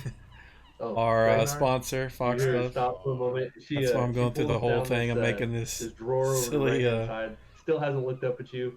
She pulls out Tusk this big ass letter book, opener thing. slams it down, opens it up, starts looking down list of names. I'm not seeing a Ragnar, and then she finally looks up at you. Oh, yes, the heroes of Sandpoint, or Fort Last, I mean. And she looks over the group. It says, one minute, please. And she slams the book shut and immediately stands up and just scurries past you up the stairs. I see our rotation precedes us. Yeah, so about 5 minutes later, you see her come walking back down the stairs with this woman. Very clean-cut, short-haired looking woman. Just modestly dressed. If you just saw her walking down the street, you would think she was just some commoner. She certainly doesn't look like anyone of any importance. She doesn't dress like you would assume a mayor would look. She walks right up to you, Ragnar. She says, Ragnar, I don't is even it? know what a mayor is. Yeah. So she walks right up to you, Ragnar. She says, Ragnar, I'm told that you are the Yes. leader of the heroes. Yes, and now that I have introduced myself as the cleric suggests, have a nice day. I turn and start walking out. All right. The rest of you see her watching Ragnar, and her jaw is just agape. And then she kind of snaps out of it and then looks at the rest of you befuddled, not really sure what to do. Please do something! As I'm leaving, I'm like, onward, friends, there's a tavern and beer awaiting us. Hold on. She may have some information for us. Thank God. That's not to run off so soon. The cleric never said I think maybe I need to babysit Sorry, Ragnar. Not this. All right. She looks over at you, Roken, as you it's telling him to hold up, and she says, I don't mean to sound rude, but I am a little busy, and I am glad that you're all here. I would appreciate it if you don't just leave, if you have a minute. Very well. I will take a mead as we wait. We don't really have that here. Ale? She looks back at the receptionist, who opens a drawer and brandishes a bottle. She says, well, I have this wine. I hope that will suffice. That'll work. All right. Have the bottle and start drinking. All right. You just popping it and drinking right out of the bottle? Yeah, she offered it to me. All right. She kind of smiles at you sheepishly, and Mayor Davern steps over to you, Roken. She says, so, I'm glad you all decided to come here. I've been meaning to talk to you for the last couple days. Unfortunately, with everything that happened during the festival, we've just been slammed with trying to figure out a way to make it up to the citizens. And we are just beside ourselves with grief for those that lost their lives. And anyway, she reaches over, and you see that she has this large satchel that she has draped across her shoulder, and she pulls it off, and she holds it out to you, Roken. She says, this is something that the town insisted quite adamantly that we present to you. And I was hoping to have a ceremony to do so, but I just don't know where we could fit it in. And I would really like you all to accept this. Well, thank you. You know, take the whatever it is, the sack. Okay. And well, we'll open it up to take a look at what's in there, because I'm sure Yeah. my friends here would be very interested. Yeah, there's quite a few gold pieces in there.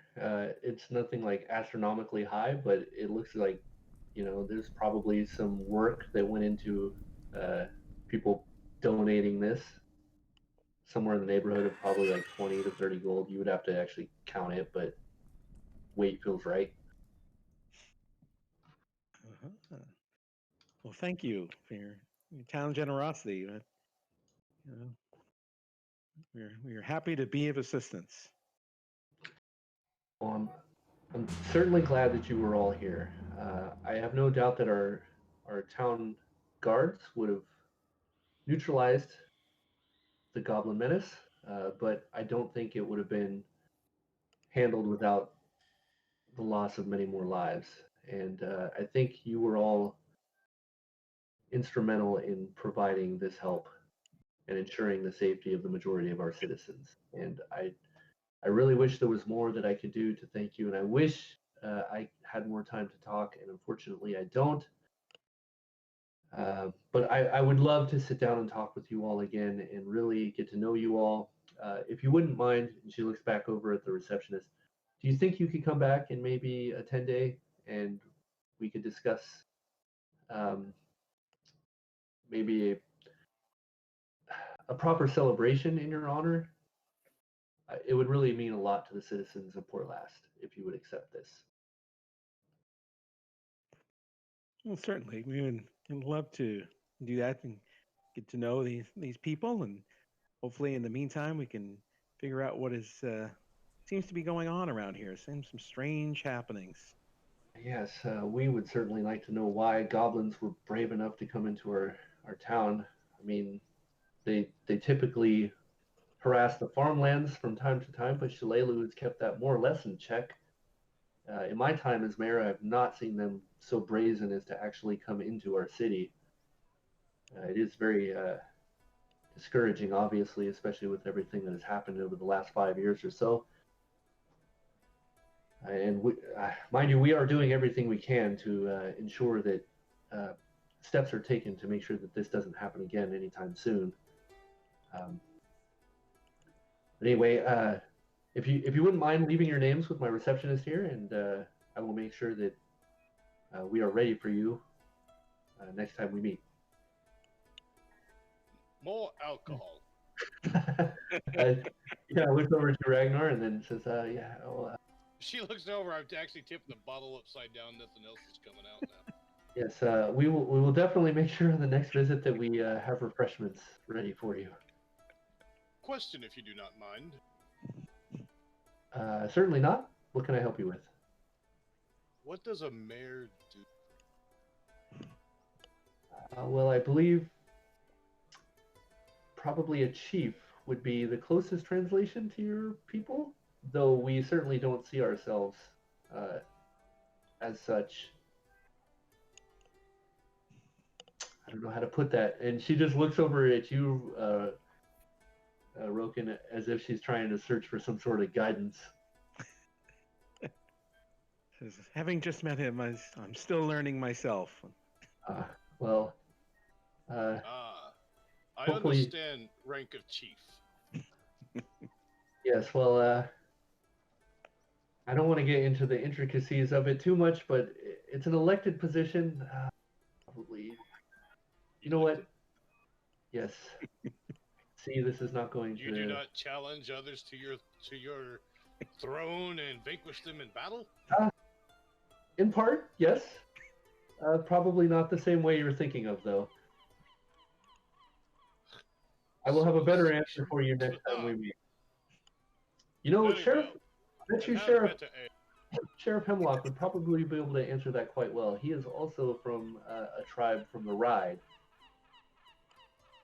At least his father was, I believe, if I remember correctly. You may want to talk to him. I think the two of you would hit it off well. And what does a sheriff do? Yes, well, as much as I would love to sit here and answer your questions all day, I do have things to do, and I do apologize. Wouldn't mind writing down all your questions, and if you want to hand them to my receptionist, I will make sure they get to you. Where are you all staying? Right? We're staying at the Rusty Dragon. Perfect. I will make sure that anything you guys need to know will be given to Dirameko, and I'm sure all of your questions will be answered. And she looks at the receptionist, who just looks completely lost. She says, anyway, I have things to do. I apologize. I was right in the middle of a meeting, and I look forward to talking to you all again, hopefully in 10 days' time. And she just scuttles off up the stairs. As we leave, I'll look to Roken and go, is it just me or did she seem as skittish as a squirrel? City folk. Some civilization. All right. At this point, the receptionist comes over and just starts. I'm not gonna make you guys role play this, but she just bombards you with questions like your names, where you're from, and I mean, you guys are welcome to give her as much information as you want, or you can basically tell her to F off. I'm sure Roken would disclose all the information. Okay. Sometimes I hate She being looks as though, quiet when anything I'm you guys not tell there her, with she them. doesn't seem to appear to understand any of it, but she writes it down nonetheless. Out of curiosity, is she cute? No. Okay, never mind. She's like probably early 60s. Even if I got drunk, she's still cute, right? Yeah, she. I mean, I don't want to say that people that are in their early 60s are not cute, but given that, it's just a youngster. yeah. Well, in Elven terms, she'd probably be early like 300s. 300, right? Yeah. No So, wonder it took her to get up the stairs. yeah. Oh no, Mara Davarin is certainly not that old. That picture I showed you is her. She looks more like late 30s, early 40s, probably. Mommy? No, Yeah, but for someone of your your age bracket, probably not something you. Who knows? To each their own, I suppose. I'll look at that sack of gold that Roken's got and goes, haha, looks like feasting and drinking's on us tonight, isn't it? I think it'll do us well. All right, so there is 25 gold in the satchel. I mean, given like the situation of this town, that probably took them quite a while to. There must have been some pretty. Like a lot of them probably had to donate to contribute this. You would think. Well, spend it back as stimulus. Oh, there you go. This guy. All right. Okay, so what do you guys want to do? You still want to hang out in the town hall for a while, or are you pretty much done here? I'm heading back to the Rusty Dragon. Back to the All right. Rusty Dragon, yes. Sure thing. All right, so you guys head back to the Rusty Dragon. I think some And- of our other party members could use some of this money from what I've seen. Yeah, so I imagine you guys are going to distribute the money evenly, or is Roken, you really have all the control in this matter since you have the satchel. Let's see here. I got a question here. Do we divide it by for 6? Oh, because of Doth? No, I don't include Doth in the party sheet. So Then easy, 5 gold apiece. Yeah. Right, friend Roken? Sounds equitable to me. all right, Very well. there you go. Done deal. Everybody gets their 5 gold. I'll Oh, put but- 5 gold on the bar and tell Miko as much feasting and drinking as this will pay for tonight. How do I buy? I'm sorry, what was that? Oh, how do I buy an item? Because Lilyfuddle actually was interested in an item. Okay, so all you have to do, it's all manual. You just drag and drop the item from the items screen to your inventory, Okay. and then you will manually adjust the money. Okay. Yeah, it doesn't subtract. You can do that through the locations thing, but it's pretty clunky. And I'm not setting up store inventories F that. So, all right. So we'll say that the day's activities are come and go unless anybody wants to go.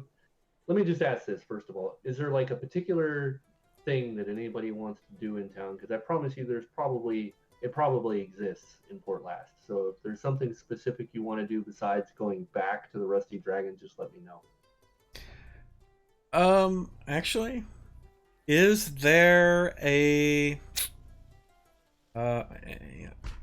kind of a stupid question, I guess, in this kind of a town, but is there like a local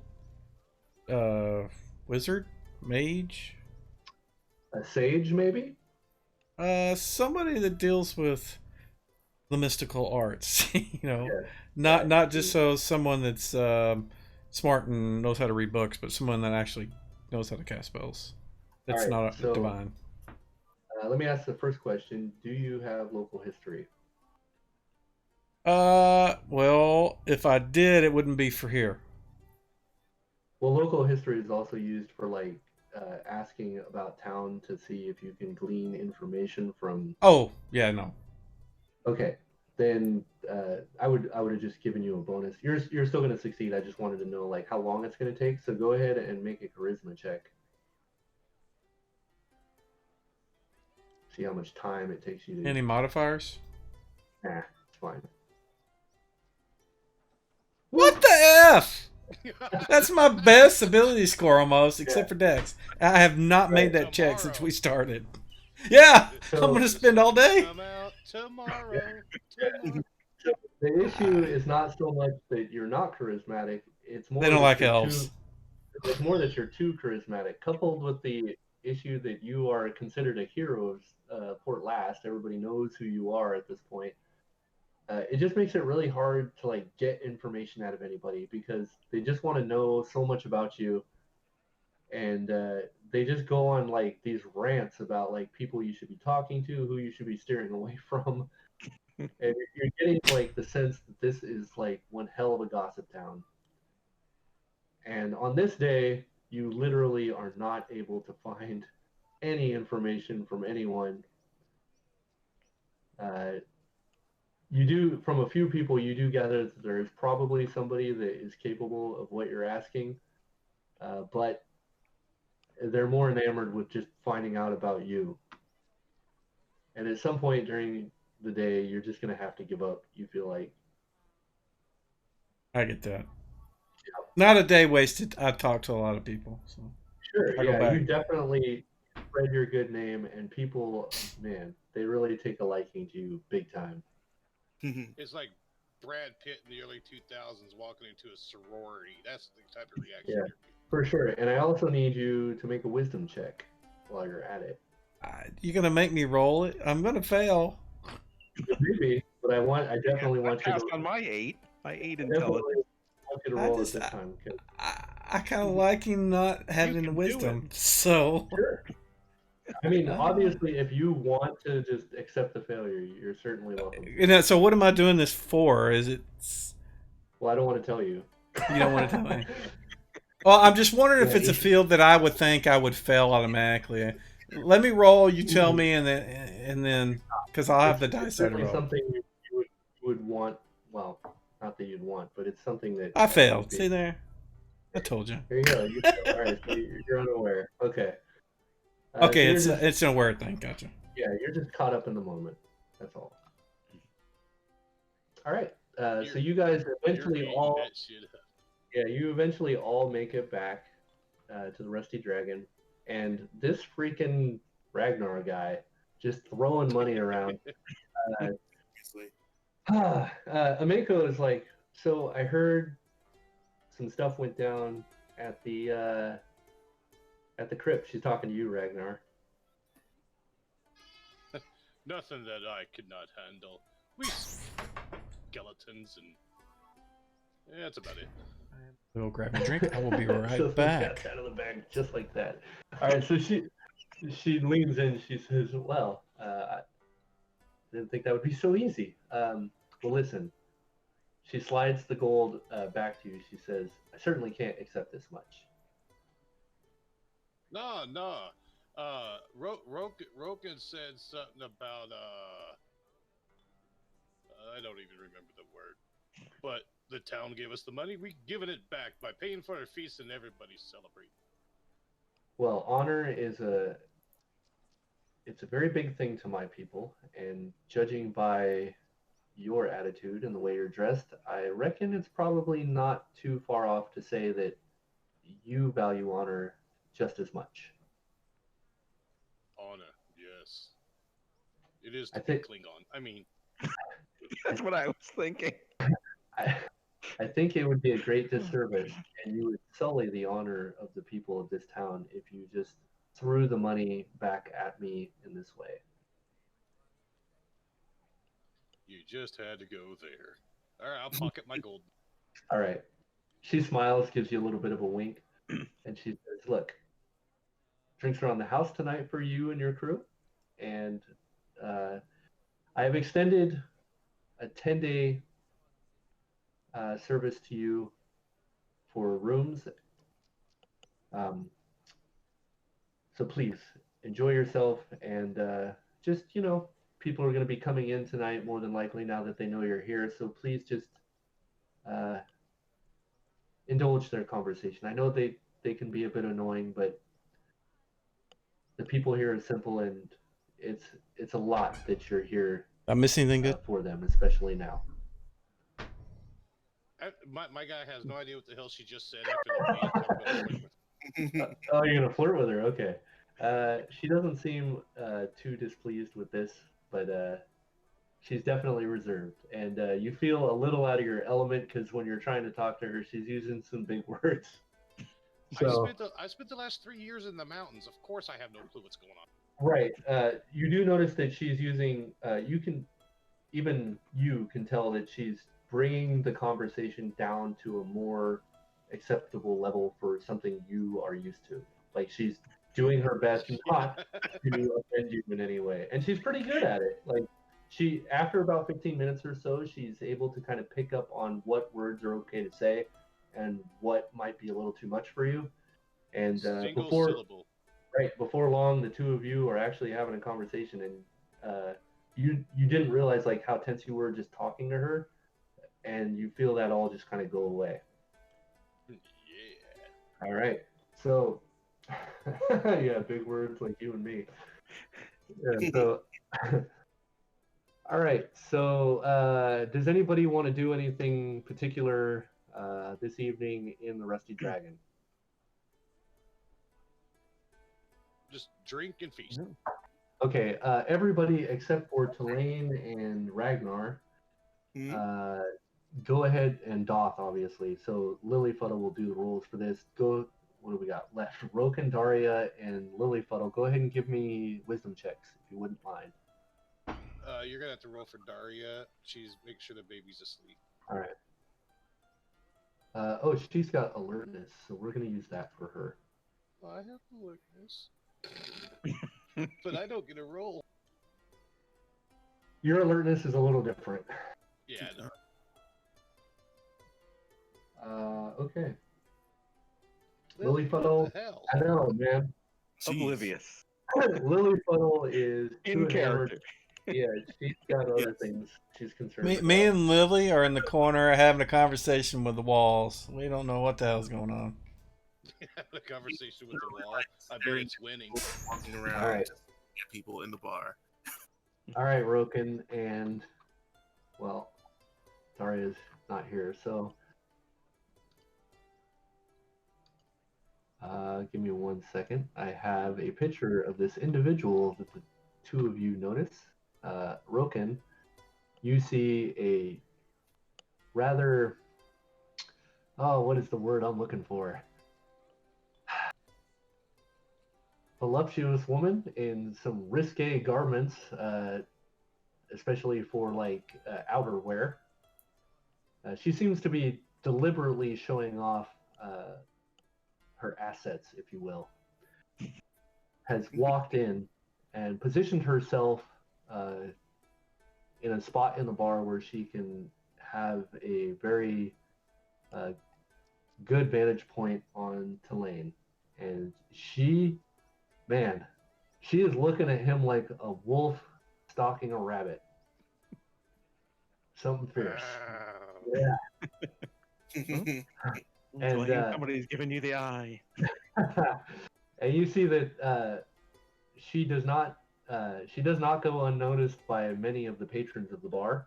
And you notice that some of the younger men that are sitting like near a table that she has kind of positioned herself in have, as soon as she sits down, they get up, they mention some things to each other, and they fucking leave her vicinity immediately. She's a man eater. So what do you want to do? Daria, we'll just say, sees this and doesn't care. So what do you want to do, Roken? Well, I probably would be, just since I noticed who she was looking at particularly, I would be pointing it out to Lane, saying, somebody seems to be very interested in you.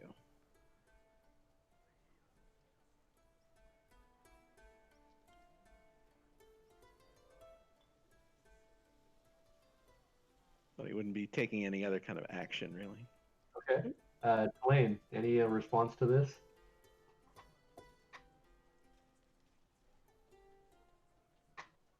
Apparently, Tulane is stunned.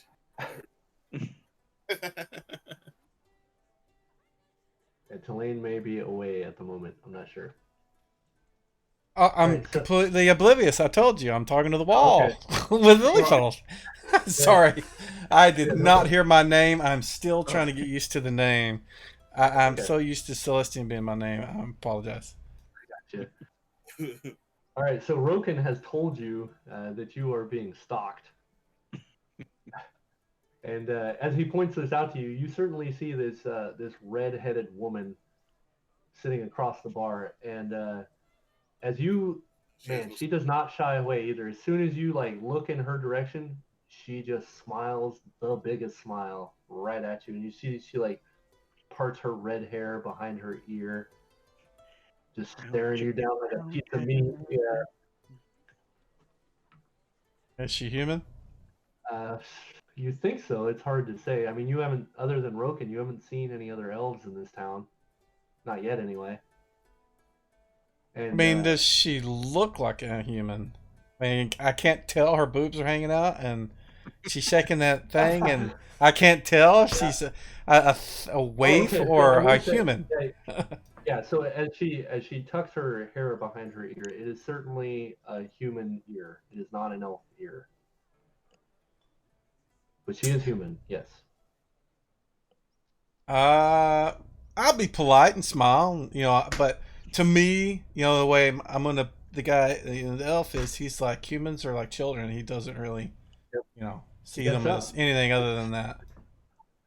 As soon as you smile, she gets up and she starts walking across the bar right at you. Beelines for you. You see people parting out of her way.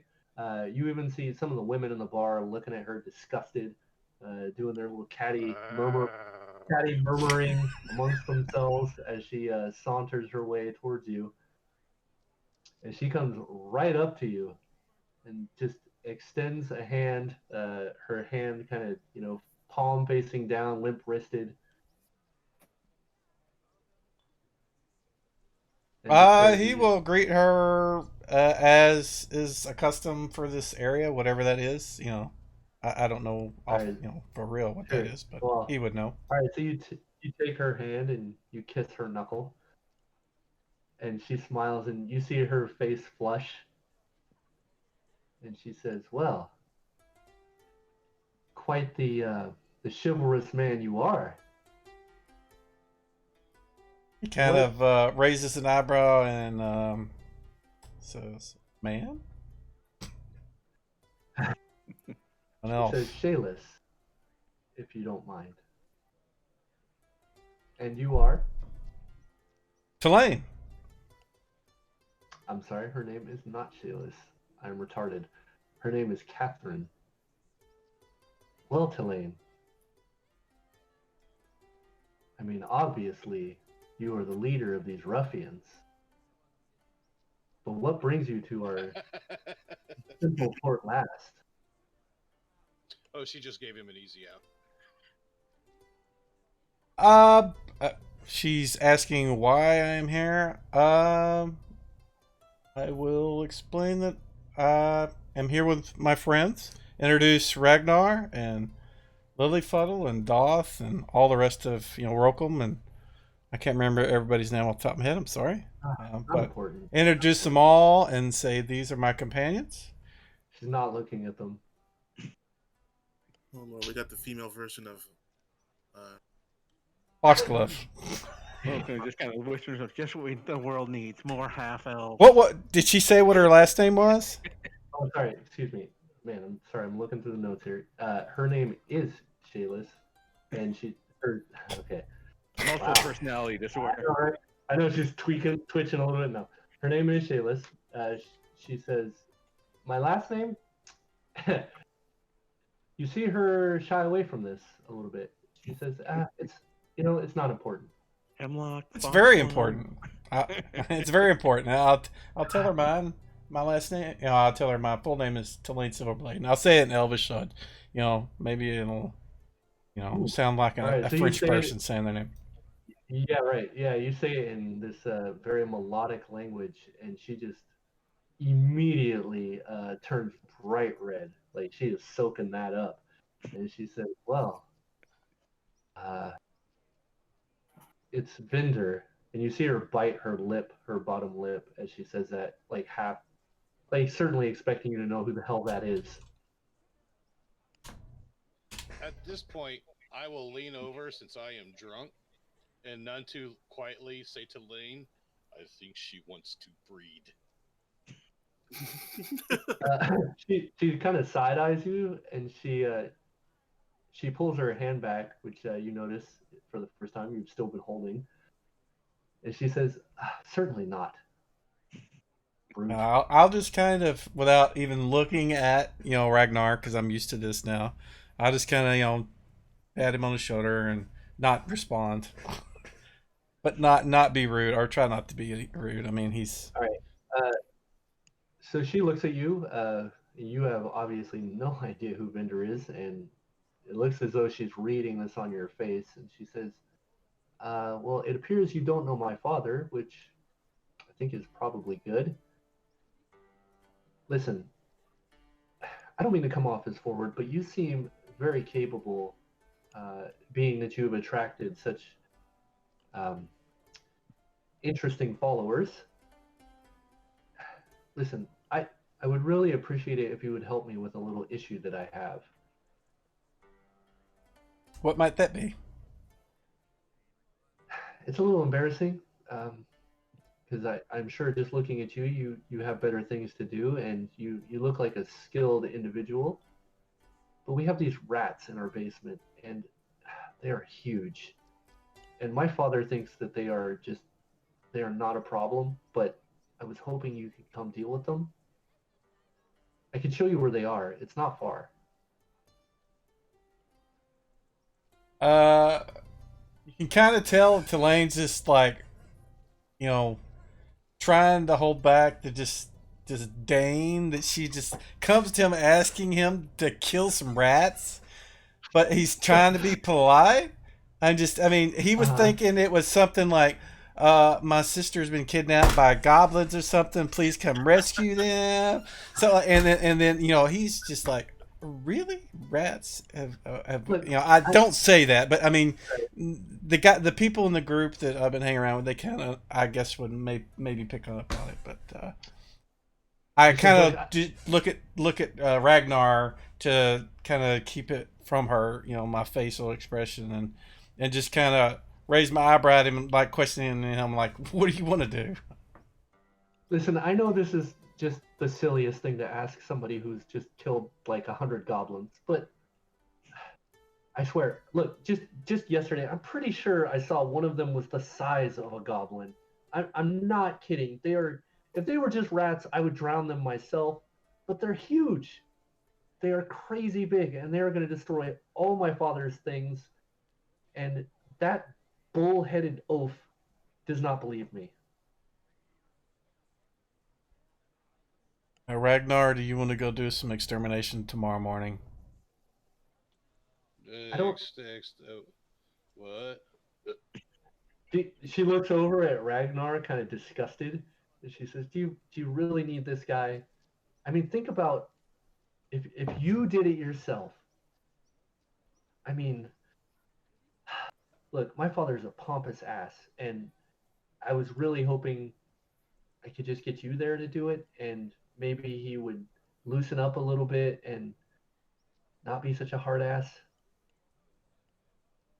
Well, your father will need to know that Ragnar here was as big a part of us helping the town as I was. We all were. It wasn't just me. We were together in that, and he's a strong man. He can kill all the rats. And he says that kind of last part, just like almost sarcastically. not so much to diss him, but to kind of just again emphasize the fact that she's wanting him to go kill rats. It's just Right. and again he's trying not to insult her, but it's passive aggressive is what it is. Right. She just throws her arms up in a huff and says, Unless "Never mind." these are some fiendish, fire-breathing beasts of hell, kill a rat. Yeah, she just throws her hands up in a huff and says, "Never mind.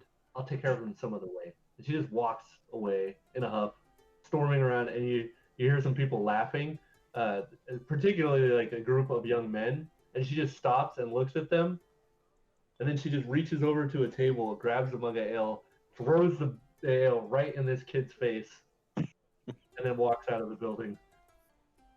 So the kid that she threw the L in his face, Kalane goes over and says, "You know that woman, Shayless?" He is wiping the ale from his face as all his buddies just are laughing their asses off at him. And he says, "Yeah, that's old Ben Vinder's daughter. You don't want nothing to do with her. She is friggin' trouble, let me tell you." Where is her father's shop? I gather that it was a shop or something that she was talking about. Yeah, he's the grocer here in town. A right son of a bitch he is. I would stay away from her if I was you.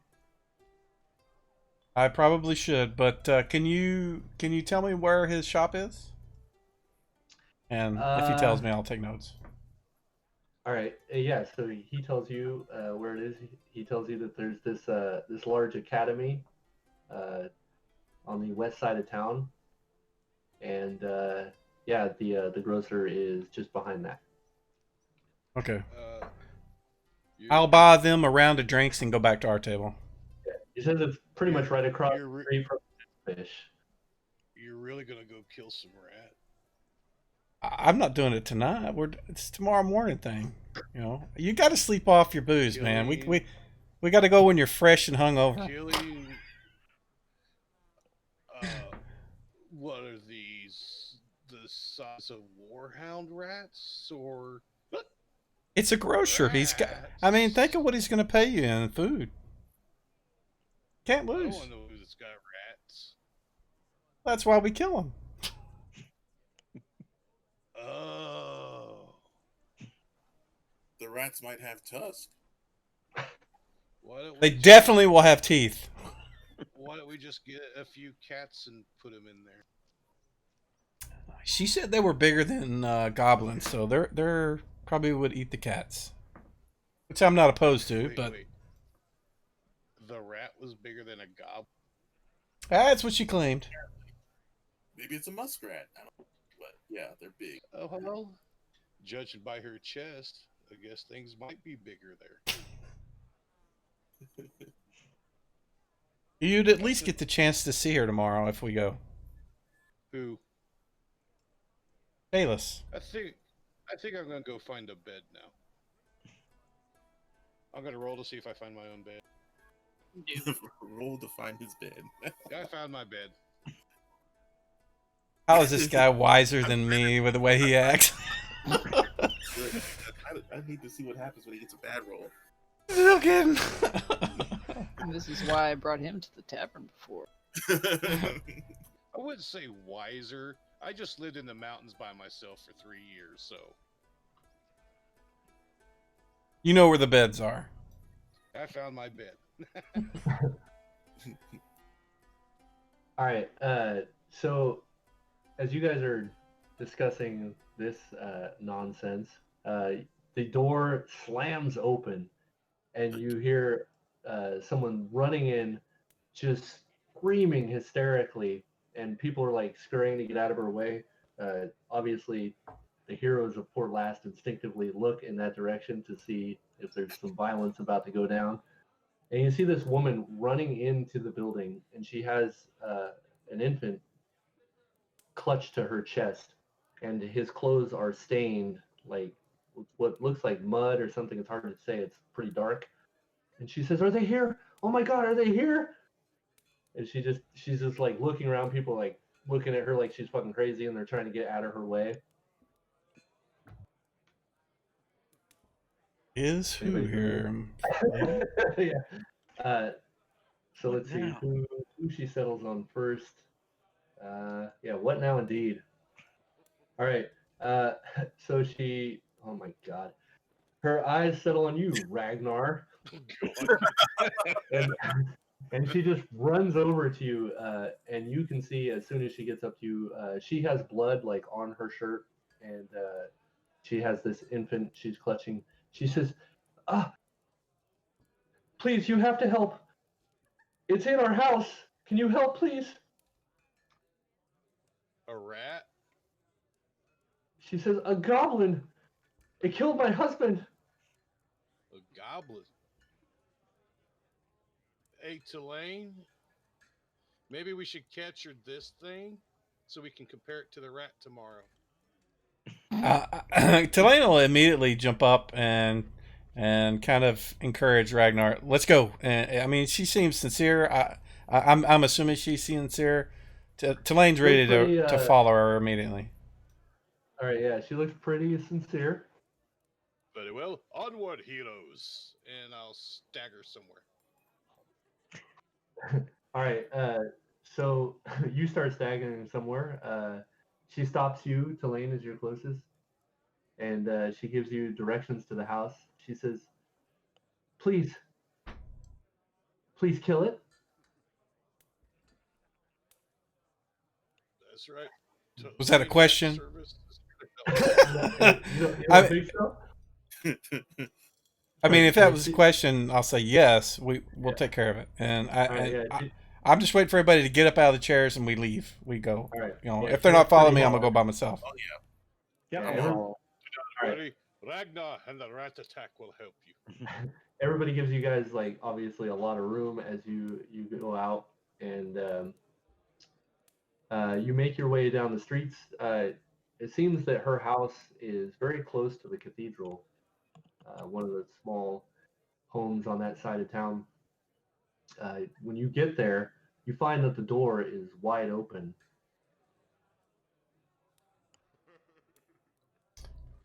Can Roken lend his tracking ability? Yeah, I think I'd ready an arrow just in case. Okay. And start to peer through this open door and see what might be inside. All right. You definitely see like footprints coming from the house, human size, and you can tell that they're running. Guess that would have been her with the child. Yeah, you don't even need to make a tracking check for that. So, give me 1 second here. I'm going to ask the obvious question: is the baby okay? Oh, well, the woman didn't come with you. Let me just state that. I wanted to ask that before we left.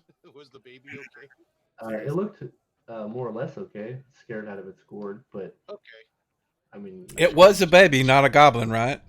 Yeah. yes, It's a goblin in baby clothing. I just wanted to make sure it was fine, so we didn't leave her and a bleeding baby behind. I swear. Give me 1 sec. I find it's easier to reveal the map for like these ones and then just hide the building after the fact. All right. So we'll share this. Bing. All right. So you guys come up to the building. Go ahead and position yourselves wherever you need to be. The front of the building, obviously right here. That little spot in the bottom. Yep, there's a window, that white square, there's the door, which is wide open. So, Oh, okay. yeah, so for those, I mean, I don't even need to conceal this. Holy shit. So let's do this. Ragnar will be charging in drunkenly. Yeah, too bad we didn't have line of sight. I wouldn't have to do all this.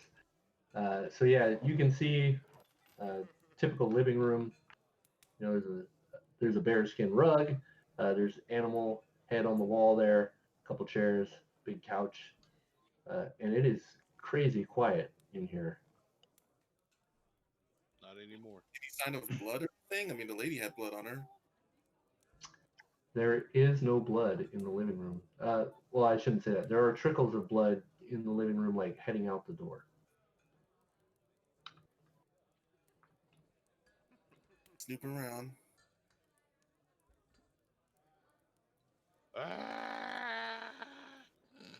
Let's check over here. All right. So, are you opening that rear door, Tulane? Yeah, since they were charging in the front, I figured I'd make sure nothing ran out the back. All right. So And you come if- around the back. Looks like this door is shut. So you open it up, and you find a kitchen. There's a small curtain in the corner here that seems to be like a privacy curtain for this tub. Is that a door to my left? Okay, so to the left here, you have a hallway with a couple doors. All right. Oh, Lord. Quite a few doors. Yes. Lady is pretty wealthy. Got a nice house. Yeah. Yeah, it is a rather nice house. Looks like he was probably a decent hunter. There's lots of animal heads on the walls. The furnishings here are very nice. It's definitely a larger house. And again, being on the north side of Port Last means that they definitely had money. I'd say it's nice. She has doors. Yeah. Yeah, so the houses on the southern portion of Port Last are, I don't want to say on the poorer side, but more on the common side, and they're kind of smashed together. Anybody who can afford to live on this, scarcer portions of the northern side, definitely are well-to-do.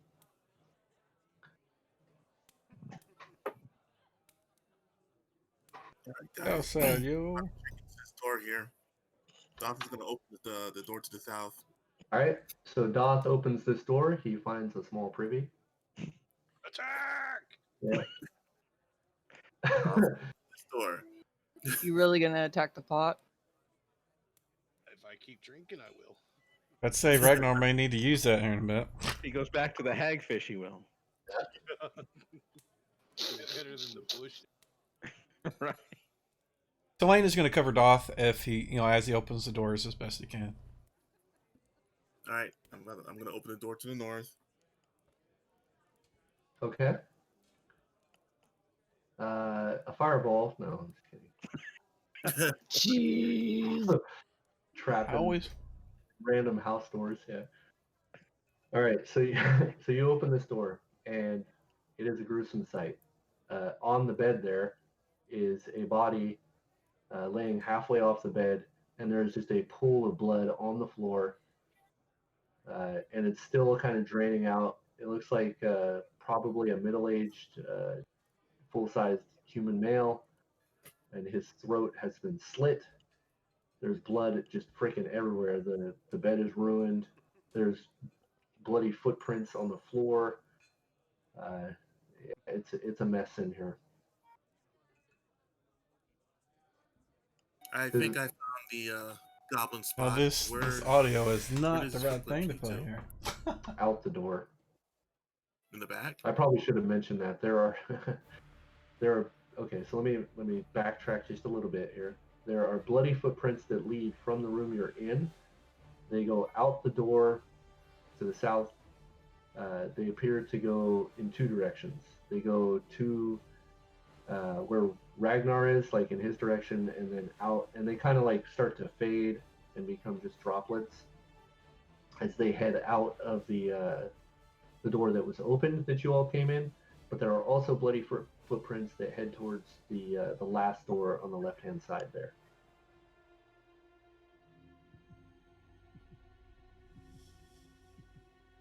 Come on, Tulane. We have a rat to kill. I'm right behind you, Rag. Okay. I'll stagger into this room. All right. So you open the door. Fireball. No, 66 fireball. And I showed too much, but you open this door and you see, disturbingly enough, a body on this first bed. Many stab wounds in its chest. Looks like a young boy, probably 8 or 9 years old. And there are bloody footprints all over this room. Some of them human-sized and some quite a bit smaller. The smaller footprints appear to be going straight into this wardrobe on the bottom part of the room. Yes. Well, I wasn't too concerned about accidentally showing you stuff because it's going to be painstakingly obvious where they go. open it. I'm gonna whistle at the others just so they know that something's up. All right, so you whistle as Ragnar just opens the wardrobe, and Ragnar, you do so. There are clothes in here, and blood all over the place. She's gonna have a tough time washing that out. And the footprints lead in there and don't lead out? It appears so, yes. I mean, if we don't see anything immediately when we open it, I'll pull everything out of it and start banging around in it till we find something. All right, so you just start ripping the clothes out, and you see that there is about like a badger-sized hole in the back wall of this thing, and you can see that the floorboards behind the armoire have been ripped open, and there is a hole that seems to lead to a crawl space under the building. Time to go to Narnia. Yeah. So when you say crawl space, do you mean it goes on? It's like a wood frame house that's built upon a frame, and it goes under the house and then out from under the house, or into like a dirt tunnel, or what? It's hard to say from your vantage point, but the house is certainly not built upon like a high foundation.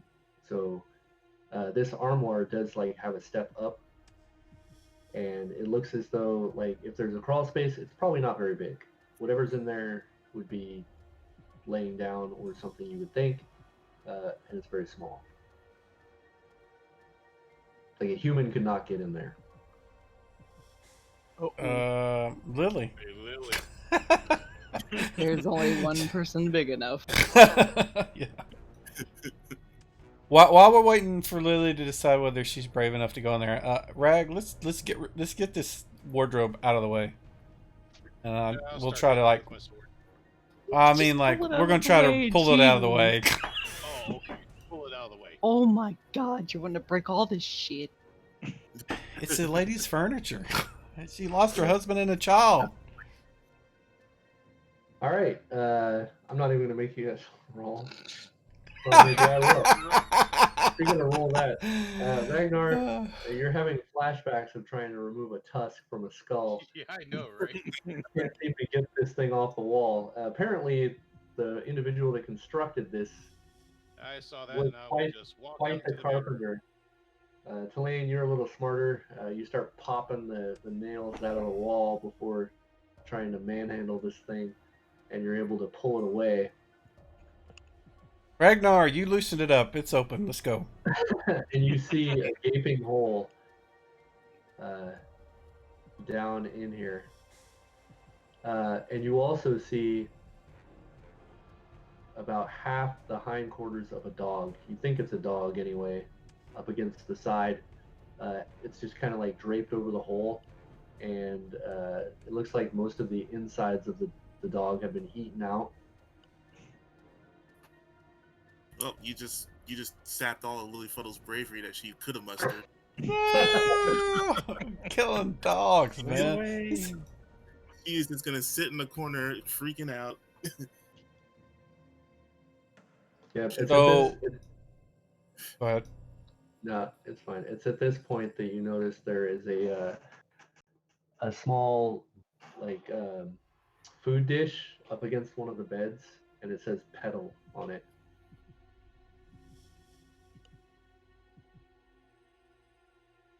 I will remove the remains. You said they were kind of covering up the hole, kind of?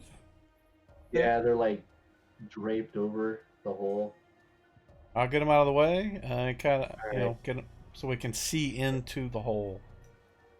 You grab the hindquarter leg of the half dog carcass and pull, and you see that a lot of the spine is still intact, and you're pulling it, and there's still like some of the dog, the front part of the dog intact. It looks as though this thing has like ripped open the back of the dog and ate out the chest cavity and most of the hindquarter cavity, and you just have this like mangled carcass in your hand. It looks like a lot of dogs in your role plays or in your campaigns have the worst ending. You know, I really feel touched. bad for anything that's canine in your. I love my dogs. I'd kill anybody touch my dogs. So yeah, it's hard to say what kind of dog it was. Probably, I mean, it's definitely like a medium-sized dog, maybe a little smaller than a golden retriever. I set it out of the way, and my concern is, you know, to make sure whatever did this taken care of. So The dog looks like it's been dead for quite a few days. The hole is now free of obstacles. What do you want to do? look in. See how far I can see. Just gonna poke your head over the hole and look in? Yeah. What else would I do? Well, you're gonna make a surprise check first. Alrighty, there we go. There we go. Oh, sorry, I rolled twice. I will take the first one. Oh, they're both pretty decent. All right. So you peek over and are pretty much expecting what's about to happen, and you definitely see a blade coming towards your face as you look over. And yeah, go ahead. Let me do this. Let me do this. Go ahead and roll initiative for me. Everyone or just him? Just him for now. I rolled a 1 plus 5 because I'm using the stabby. All right. So let me just get this guy into the combat tracker.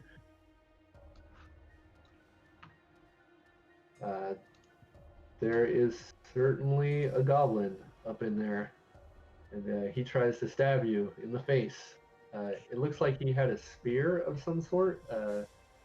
It's mostly broke now. He just has like the last portion of the spear, which he's using like a a janky short sword. And let me roll his initiative real quick. You're certainly going first.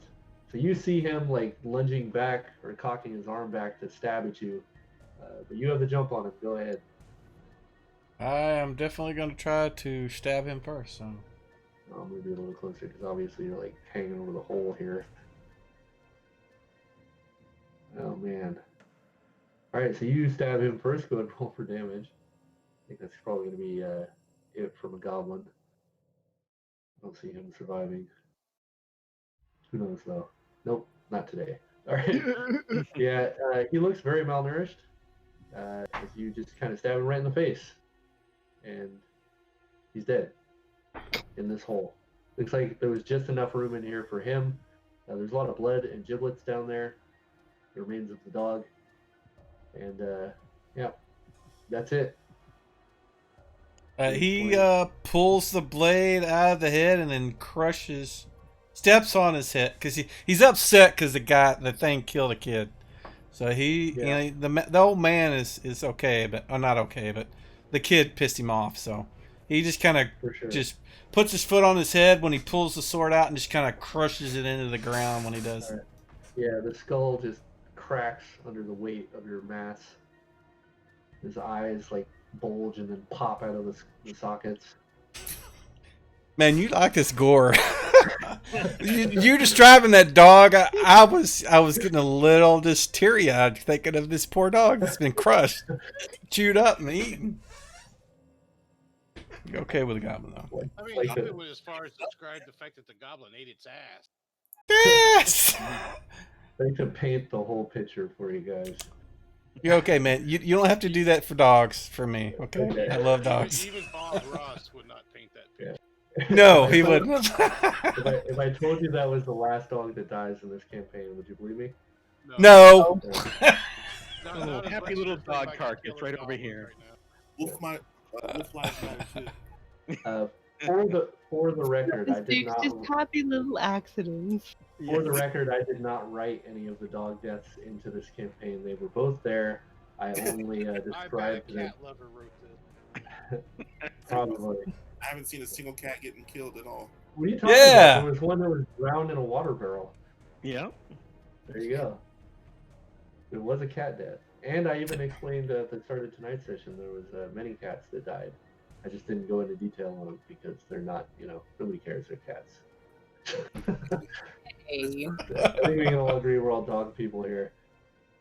cat too. I will not disagree with that. All right, so you successfully vanquished this goblin. What do you want to do? Get the body out, clean it up as best I can. Make the kid not as I don't know, hard to see because the mom is going to come and just kind of try to clean up the house as best I can. I don't know what everybody else is doing, but this is what he's going to do. He's going to clean everything out and try to make it not so Right. shocking for when the lady comes back. Right. I don't think I need to go into too graphic of a detail, but it is like a murder scene in here, so. I got time, man. I got time. Okay. Yeah, it's gonna take some hours of work. and Well, some we got actual that big cleanup. old tub of water that's in the kitchen. We can just kind of Oh, that's empty. That's just to Oh. show you that it's a tub. we can fill that tub of water, bring it over, and just. Okay. Yeah, there is certainly a well outside. Actually, it looks like these people were well off enough that they had a well. Well off, they had a well. Really? Unintended fun. Well. Indeed. Fun.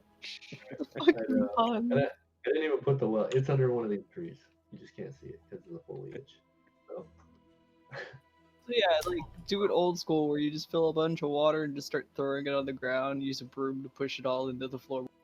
Okay. Oh man, you guys are really We can going roll. there. We can roll up the bodies, or at least try to clean up some of it with at least the covers from their I mean, you got beds. a Them up in giant the blanket. bear.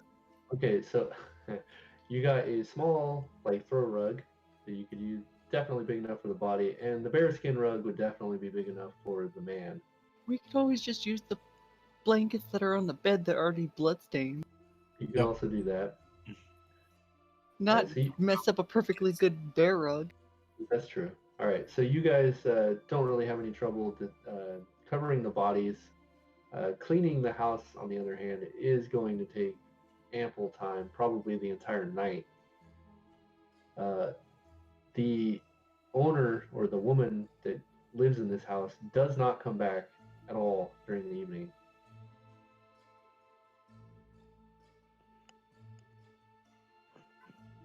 So, Daria, so- is there anything we should do for these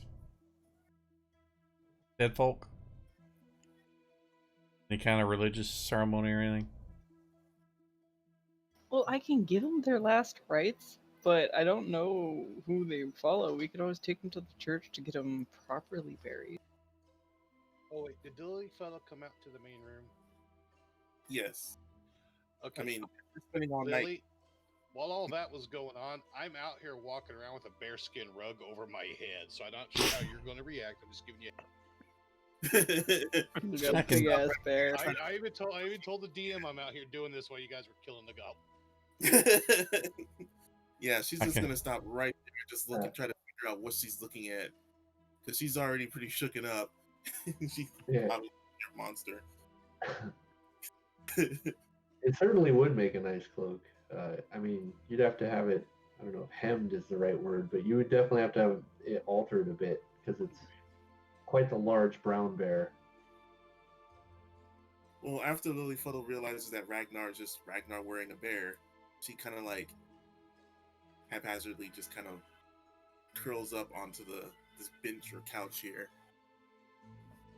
Just a little shaken. Okay. Yeah, it's been quite the Such a episode. meanie. All right, so when you guys are done cleaning the house, which takes you about 3 to 4 hours, what do you want to do? I guess we could take the bodies to the church. And then report the news to the wife. All right, so you head to the cathedral. There are some, obviously, 24 hours a day, there's somebody there, like, taking care of anybody who needs assistance. But it's usually, like, a couple, like, rather young clerics. Do you want them to wake up Father Xanthus, or somebody who knows how to. Yes. all right? Give So them the it's, proper rites and stuff. yeah, it's pretty much just going to be Father Xanthus. He's kind of like the only real figurehead of this building. And you all explain the situation to him. He's obviously very concerned now, given that there was an issue at the crypt, and now apparently there's a goblin loose in the city. Well, Well, not anymore. there was, not anymore, right? He says, still pretty groggy, as it's about 3 in the morning. Says, I'm thinking we're going to have to alert the town. We could always just tell the guard, and the guard can be on extra lookout. Well, that goes without saying, but we can't be certain that there's no other goblins in the city. Could always just tell the populace to be more vigilant to prevent another attack.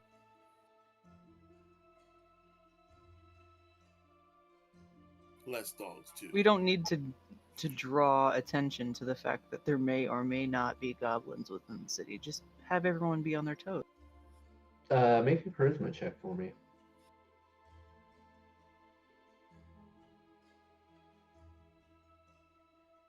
Yeah, of course I'm gonna fail it. I have 10. Yeah, so he's like, I really think we should have a meeting. But I understand your concern. It is definitely something I'm concerned with as well. So I will talk with Mayor Devon tomorrow and let her know what's going on. I have a question. Yes. The town has gods, does it not? We do. What exactly do they do? Well, Obviously, your guards are too busy to protect the populace and do other stuff. Do they sit around spanking their monkey? Well, I would assume that Sheriff Hemlock has them on. Do they fling poo with their adversaries? As to their own controls, I do not personally take command of the guards. That is Sheriff Hemlock's business, and I mean, I would Well, not be opposed. maybe the chef needs to get off of his keista and gets his gods to do something to protect the people. Oh my fucking god. You know, Ragnar's I- starting to by the sound way- like Foxglove. Right? By the way, I have a bear head dangling over Yeah. mine, and he's flopping back and forth talking. He doesn't appear to be too astonished by this. It seems. I'm just saying, trouble rears its head and people come to us. Might as well make us the sheriff and protect this town. He says, "Well," and he kind of rubs his eyes. You can see he's still just kind of getting the sleep out. He says, I assume that the townsfolk just take a real liking to you. You are heroes. What is there not to like? Indeed. I To mean, be honest, I'm not entirely sure Ragnar's off the mark. I mean, if it doesn't seem like they have done much at all since we've been here. I mean, has it? Or am I just we're just kind of hand waving a lot of what they do? I proposed the question.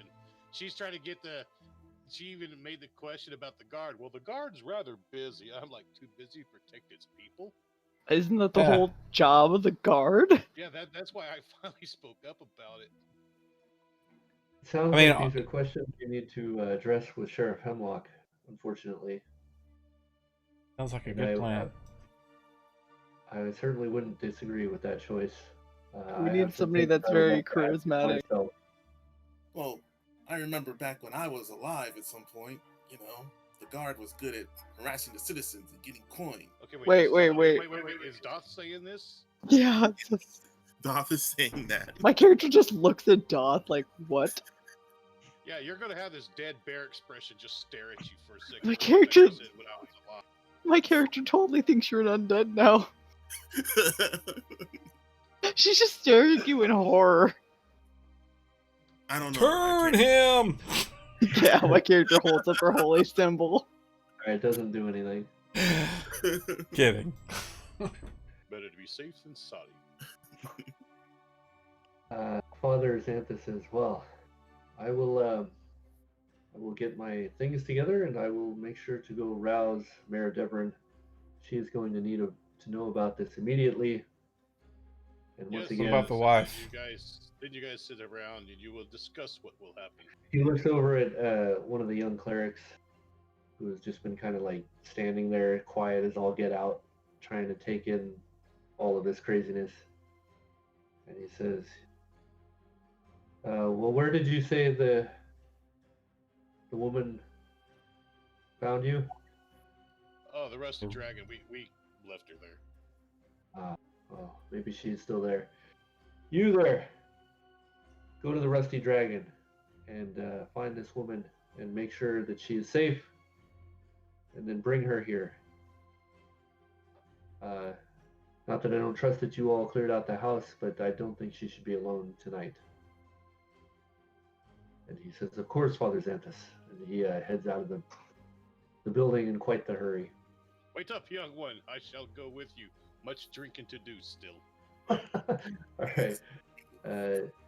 So he holds up while the two of you begin your truck all the way back down across town to the Rusty Dragon. What do the rest of you want to do? Father Xanthus heads back to his quarters to get his vestments. Well, we're gonna have to just follow and go back to the Rusty Dragon. I don't think there's much else we can do.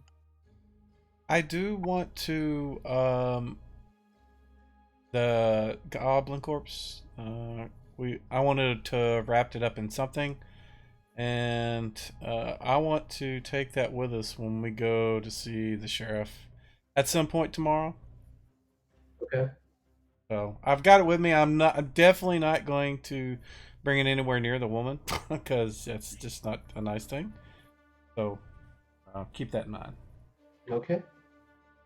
Anybody else have anything else they want to add to this? By this time, Lilyfellow's probably passed out, and Goth is probably carrying her around. Okay. And Roken. No, he's just gonna follow to head back to the Rusty Dragon, but just stunned at all the goings on in these cities. You know, it's been in the woods for so long. You can imagine all this has been happening. Yeah. Yeah, you're pretty used to like life and death in the wilderness, but this is just it's been a lot for the last few days. Yeah, usually doesn't come this fast. Yeah. All right. Well, with that being said, as it is 9:15, and I think this is a good narrative stopping point, we will stop here for the evening and pick up next week